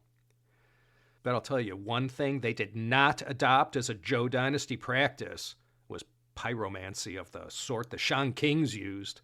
The Zhou Dynasty royal court had a much better, more sophisticated, and practical method to divine the favor or ill will of the gods and their ancestors. The Zhou Dynasty co-founder, Ji Chang, well, he became Emperor Wen, Zhou Wen Wang, and he has been associated with the origins of the hexagrams of I Ching, the Book of Changes. Once the Zhou people in the first millennium BC took to the yarrow sticks and writings of the I Ching, they universally agreed. Who needs these oracle bones anymore? After the Zhou conquest around 1046 BC, the golden age of oracle bone divination came to an end. But they did keep the 60-day cycle going, the heavenly stems, the earthly branches. The Zhou took those and put their own spin on things. We remember the Shang Dynasty for being the first to create the writing system that utilized Chinese characters rather than an alphabet. This was a system in place till about the Qin Dynasty when the seal script came into use and things began to look like Chinese characters that even I, your humble narrator, could recognize. Fortunately, the Shang people, well, the elites anyway, left behind a whole bunch of artifacts that managed to survive to this modern day. They've been studied by the greatest minds of the past century and still today. Although the quantity of artifacts recovered so far has been great, a lot of what's found is often repetitive and inconclusive. New stuff gets figured out all the time that adds to this incomplete history, one fact at a time. And with all the new available AI technologies and all the accumulated data since Wang Yirong's time, who knows what breakthroughs might happen as we plod deeper into the 21st century.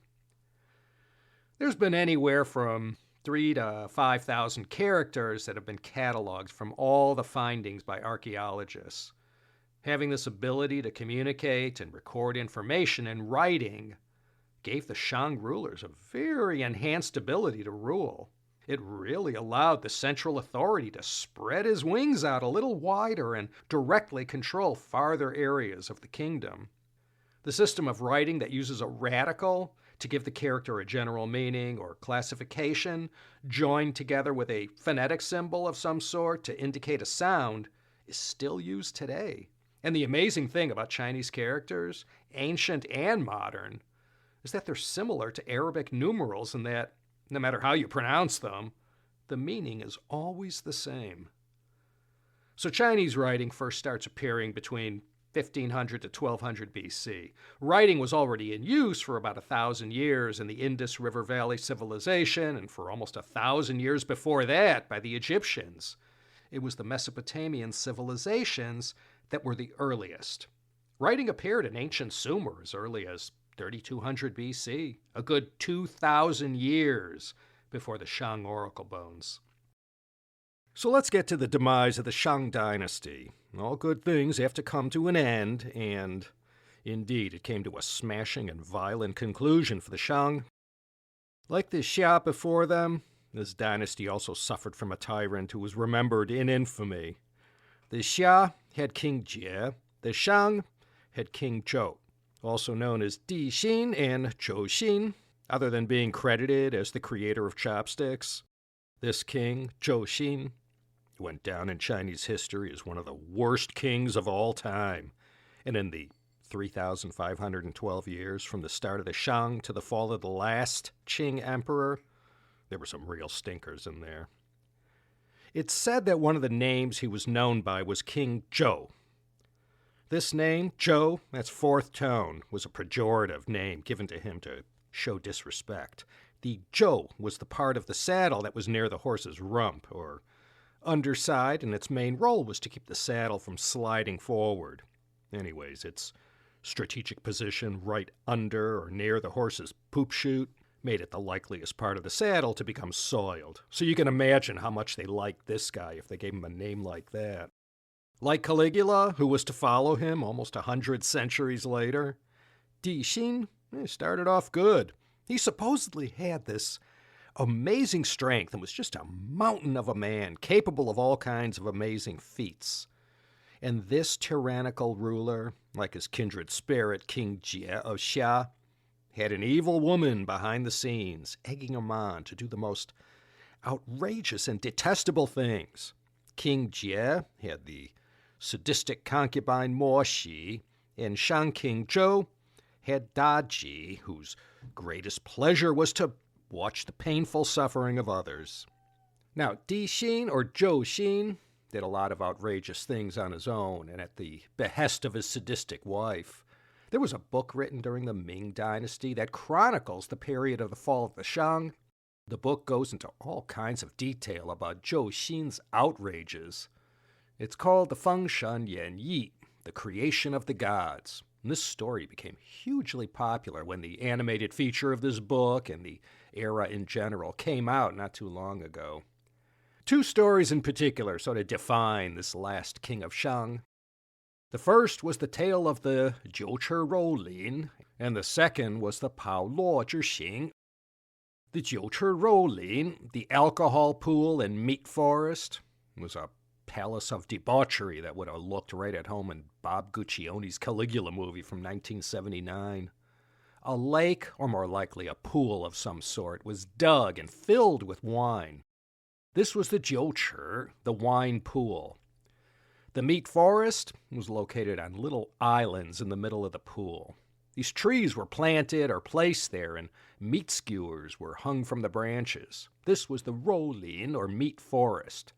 Presumably these orgies would be held there, and they'd have unlimited wine to drink from the pool, and if they got hungry, they could snack on the meats hanging in the meat forest. And it was all clothing optional, if you know what I mean. The Zhou Zhuan, the Chronicles of Zhou, the record of the Grand Historian, and Master Liu Buwei's Chronicle all mention this Jiuchi Rolin story. And before you go and say that couldn't be, in 1999, archaeologists discovered a 1.5-meter deep pool among the Shang ruins, measuring 130 by 20 meters, which, well, in my estimation, is the size of what the average wine pool might be. And it was discovered not far from Luoyang. A pool that size, depending how deep, you could pour 3 to 4 million liters of wine in there. But the topper of all toppers, the one that every source I read mentioned, was the Pao Luo Zhixing, or cannon-burning punishment. This grisly torture was attributed to the wicked Queen Daji. You had this long bronze cylinder, like a cannon, and the inner cylinder would be filled with white-hot burning charcoal, and through the magic of physics and thermodynamics, the cannon cylinder itself would turn equally hot. Now, whoever it was that was being punished or was being utilized as the source of amusement was made to embrace or press up against this searing hot piece of metal. And watching this gruesome exhibition amused Daji to no end. While the Shang king had his mind on matters of debauchery, Zhou Xin received word that a certain royal person named Ji Chang was growing in the esteem of the people, and that various tribes loyal to the Shang were now doing an about-face and declaring their loyalty to this Ji Chang. And this, of course, is the future King Wen of Zhou. Zhou Xin summoned Ji Chang to the capital at Yin, or present-day Anyang, and upon arrival at the palace, Ji Chang was immediately thrown into prison. And during his period of incarceration, as the story goes, Ji Chang wrote the I Ching, or Book of Changes, that Confucius called the most important of all classics. It was the ultimate guide for divination. Ji Chang, after 7 years of imprisonment by Zhou Xin, was set free after the Shang king was given bribes and gifts of lots of gorgeous women and all kinds of delights. So Ji Chang was set free and at once began organizing all the various tribes and peoples. And this new military force poured out of the Wei River Valley from the west and swept into Shang territory. And this all culminated in the Battle of Muye. Zhou Xin, seeing he was finished, supposedly committed suicide, and his evil queen Daji, she got beheaded.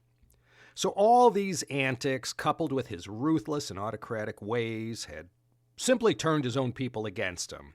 The mandate of heaven no longer favored King Zhou Xin, and it came to pass in early 1046 that King Wu of Zhou, along with the assistance of Jiang Ziya, put an end to the Shang king Zhou. Let me pull over to the side of the road here and tell you the story of the fall of the Shang and the rise of the Zhou Dynasty once more in a little bit more detail through the telling of the story of Jiang Ziya. Jiang Ziya's life straddled that period in the 12th century BC when the Shang was on its way out and the Zhou was taking over. Jiang Ziya's dates are questionable, surprise, surprise. Let's go with 1156 to 1017 BC. What's his greatest historic claim to fame? Well, he has a few, and we'll look at them all. But perhaps most of all, he was a kind of indispensable man who arrived on the scene at a most critical hour and helped the Ji family defeat the wicked Shang ruler Zhou Xin, and in doing that, he laid the groundwork for the founding of the Ji family's 790-year Zhou Dynasty, the longest in Chinese history, with a couple asterisks there. In telling the story of Jiang Ziya, not only is there a little bit of history to chew on, there's a whole other wild and fantastical tale surrounding his life and the times he was born into. The characters in this story are once again the family patriarch and Zhou Dynasty founder Ji Chang and his two sons, Ji Fa and Ji Dan. Ji Chang, of course, is the epic hero King Wen, Zhou Wenwang, and his two famous sons, Ji Fa and Ji Dan, a.k.a. King Wu and the Duke of Zhou, respectively. As I said, during the Ming, there was a novel that came out called The Investiture of the Gods, the Fengshan Yan Yi. Like Jiang Ziya himself, this novel has more than a few English names for the title. It's also known as The Enfeoffment of the Gods. It's one of those works of literature where no one knows for sure who wrote it, but it always gets attributed to a man named Xu Zhonglin, who lived during the first half of the 16th century, mid-Ming dynasty. This kind of novel is known as a shenmo novel, shenmo xiaoshuo. In English, these works are usually referred to as gods and demons fiction. It remains a wildly popular genre of literature, and this one, along with Xi You Ji, Journey to the West in particular, is one of the most loved. This kind of writing became all the rage during the Ming Dynasty. And almost 500 years later, I dare say, hasn't gone out of style. The video gaming industry will attest to that. The Enfeoffment of the Gods is 100 chapters long, and I've never read it in Chinese, but it's a trip, especially if you're familiar with the history of that time in the 12th century BC. I discovered during the course of my research that Jiang Ziya is a superstar in the world of Chinese cinema. There was an animated film called Jiang Ziya, Legend of Deification. It was all set to hit the screens in January 2020, and then the whole COVID thing happened and the movie got put on hold. This one's a sequel to a 2019 flick entitled Birth of the Demon Child, Nejia. It cost $20 million to make and took in almost $750 million at the box office, and that was just in the PRC. The sequel was also a smashing success. You know, getting back to the Zhou Dynasty from this long ago, 3,100 years, it's hard to know with any degree of certainty the actual timeline of events that happened back then. So when we read about things that went down in the Zhou Dynasty, especially the Western Zhou, 1046 to 771 BC, it's hard to tell. One has to either remain skeptical or take a leap of faith. But we sure do know a lot. Thanks to the Zhou Dynasty propensity to write down a lot of important stuff on inorganic substrates like bronze, those ancient people left us a lot of information about what was happening in their day. So let's look at Jiang Ziya and see where he fits into the whole story of the Zhou. I'll also interject here and there with some of the myths and legends from the book, The Deification of the Gods. To tell the story of Jiang Ziya is to retell the story of the fall of the Shang dynasty, which, as I said, is a well-worn classic from ancient Chinese history. I never get tired of it. And it's also the story of the founding of the state of Qi. Much more about Qi later. It was a once powerful state with its capital at Linzi, modern-day Zibo, in Shandong province. It initially comprised all of northern Shandong, including Jinan, and to the south of Qi was once Lu, the birthplace of Confucius. And because of these two ancient states from the Zhou dynasty, Shandong province is sometimes called Qi-Lu Liangguo, the land of the two states of Qi and Lu. Qi all began with Jiang Ziya. So, Jiang Ziya, like a lot of Chinese historical figures, he had a lot of names he's known by. Besides Jiang Ziya, he's known as Grand Duke of Qi, Qi Taigong, Grand Duke of Jiang, Jiang Taigong, Grand Duke Wang, Taigong Wang, and Liu Wang, Liu Shang, and I'm sure a few more. His surname was Jiang, his personal name was Shang. For nobles, it was a thing to have both a family surname and a surname of your clan, so he's referred to as both Liu and Jiang. Again, no proof of anything, but it said he came from Henan, which is as safe a guess as one could make for 12th century BC China. It was said that Jiang Ziya was descended from some noble lord who had actually worked alongside Yu the Great to tame the floods. This was quite a claim to fame back then. His early years were unspectacular and unsuccessful, and according to one account, he had been browbeaten by his woman into seeking employment working for the royal house. So he worked his way up the ladder, ultimately becoming the main military leader for the final king of Shang, Zhou Xin. But Jiang Ziya, after watching the quality of his leader degrade to an alarming degree, he one day just got up and left. I mentioned just a little bit ago about Shang King Zhou's deeds and his concubine Daji, and so disgusted had Jiang Ziya become at the state of the kingdom, he chose to abandon his post, quit the Shang capital of Yin, modern-day Anyang, and he retired, as the novel says, to the mythical Kunlun. And though Lao Tzu and Zhuangzi were still way in the future, Jiang Ziya remained in Kunlun, studying the Tao under the master residing there, Yuan Shi Tianzun. He was a towering figure in the Taoist religion. It's impossible to completely peel away the myths surrounding Jiang Ziya's association with Taoism and the supernatural and all those years he spent living in Kunlun. This isn't the Kunlun Mountains that separate Xinjiang and Tibet. In Chinese mythology, Kunlun is sort of like what Mount Olympus might be for the Greeks. It was a land of gods, goddesses, and wild and chimerical animals with all kinds of fantastical powers. Pangu, Nuwa, Fuxi, they were all associated with Kunlun. It's a very important place in Taoism as well, like Mount Penglai in the east of China, where the 8 immortals dwelled. Kunlun, no one's quite sure where it was, what it was, or who lived there, but it was considered a kind of palace of heaven, and according to what we know, Jiang Ziya spent a lot of time there as an apprentice or disciple of Yuan Shi Tianzun. Yuan Shi Tianzun was one of the 3 pure ones, the Sanqing, the Holy Trinity, if you will, of the Taoist religion. He's the creator of heaven and earth, which, well, I guess makes him pretty important. He was sort of like the main administrator in heaven and on earth, the decider, the most supreme of all beings. And in the novel Deification of the Gods, he's the master of Kunlun and resided there. And one day, Yuan Shi Tianzun, being all-knowing, foretold what was about to happen down in the earliest core lands of ancient China along the Yellow River, Henan province, with the epicenter in the city of Anyang. After all these years living in Kunlun and studying under Yuan Shi Tianzun, the master instructed his disciple, Jiang Ziya, to head to where all the action is about to go down, and he told him his destiny, to put an end to the Shang and their crazy king and to assist in the founding of the Zhou. And mind you, Jiang Ziya is already 72 at this time, so he's no spring chicken.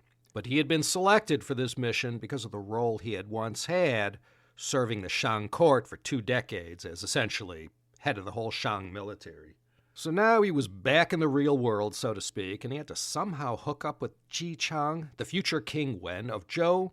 And according to the legend, Jiang Ziya waded into the Wei River, the largest tributary of the Yellow River, and using a fishing pole with no hook or bait, he waited patiently day after day for the one person to appear who he considered a benevolent ruler. Well, you know how these stories go. Diviners had told the future King Wen, while hunting on the north bank of the Wei River, you will get a great catch. It will not be in any form of dragon, nor a tiger or great bear. According to the signs, you will find a duke or marquis there, whom heaven has sent to be your teacher. If employed as your assistant, you will flourish, and the benefits will extend to 3 generations of Zhou kings.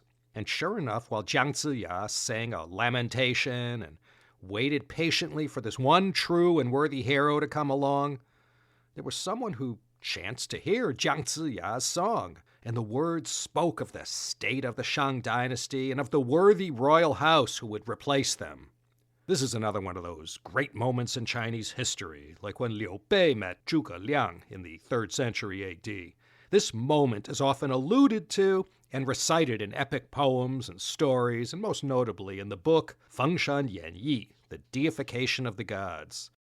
King Wen was instantly impressed with Jiang Ziya's insight and wisdom concerning the current state of affairs at the Shang capital at Yin, and the two began to discuss the many evil deeds of the wicked and cruel Shang king Zhou Xin.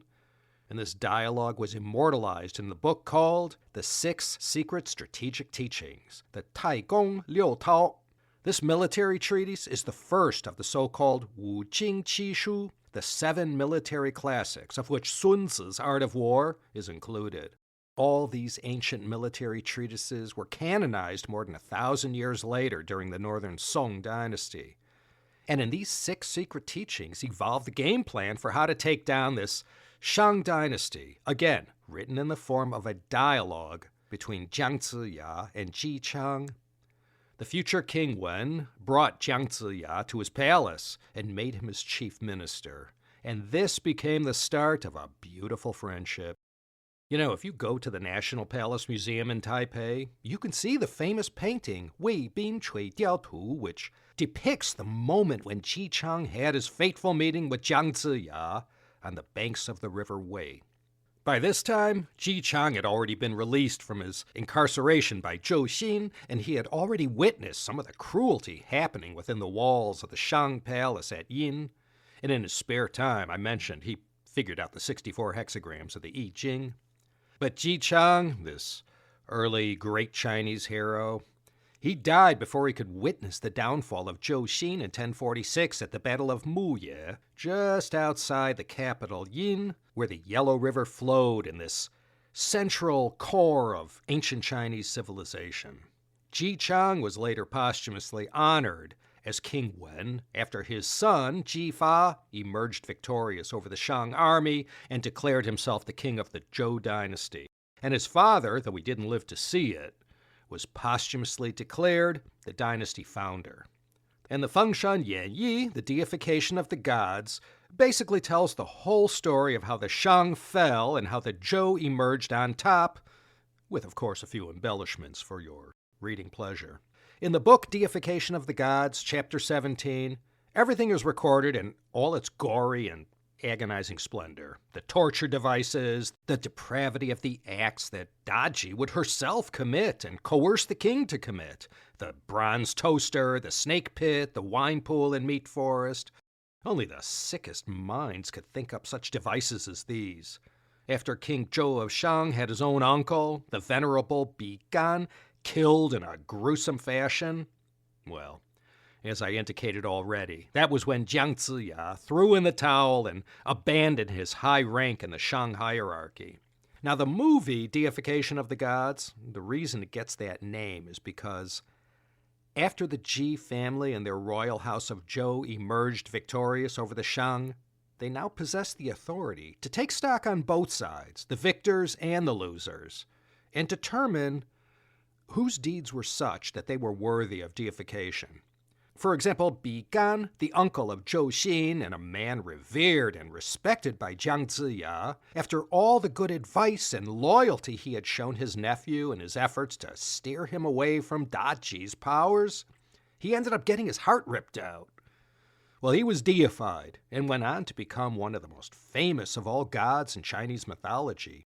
He became the Caishan, the god of wealth, or one of the versions of the god of wealth story.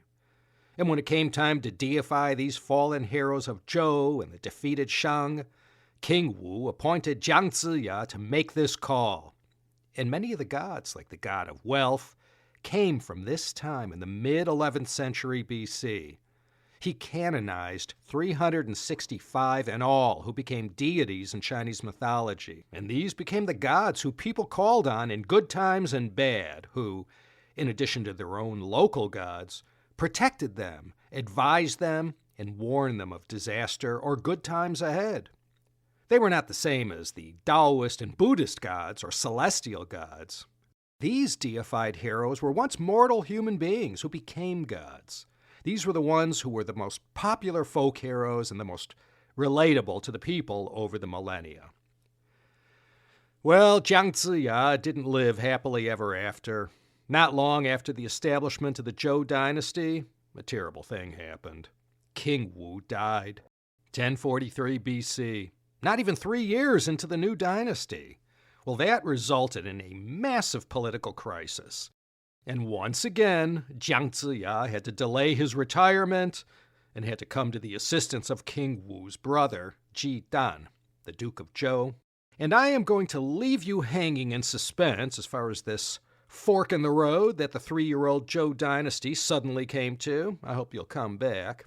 Today we looked at the myths and legends of Chinese prehistory, as well as the Xia and the Shang dynasties. We'll pick up next time in the Zhou Dynasty, 1046 to 256 BC. As I said, 790 years in toto. From about 770 to 256 BC, the dynasty existed in an altered state and is remembered as the Spring and Autumn and Warring States periods. So, until we meet again on the Avenue, this is Laszlo Montgomery signing off from Los Angeles, California. Reach out to me anytime at laszlo@teacup.media. Support me with a Patreon or CHP Premium subscription. Details at the website. I'll see you next time for what I'm already guaranteeing will be another exciting episode of the China History Podcast.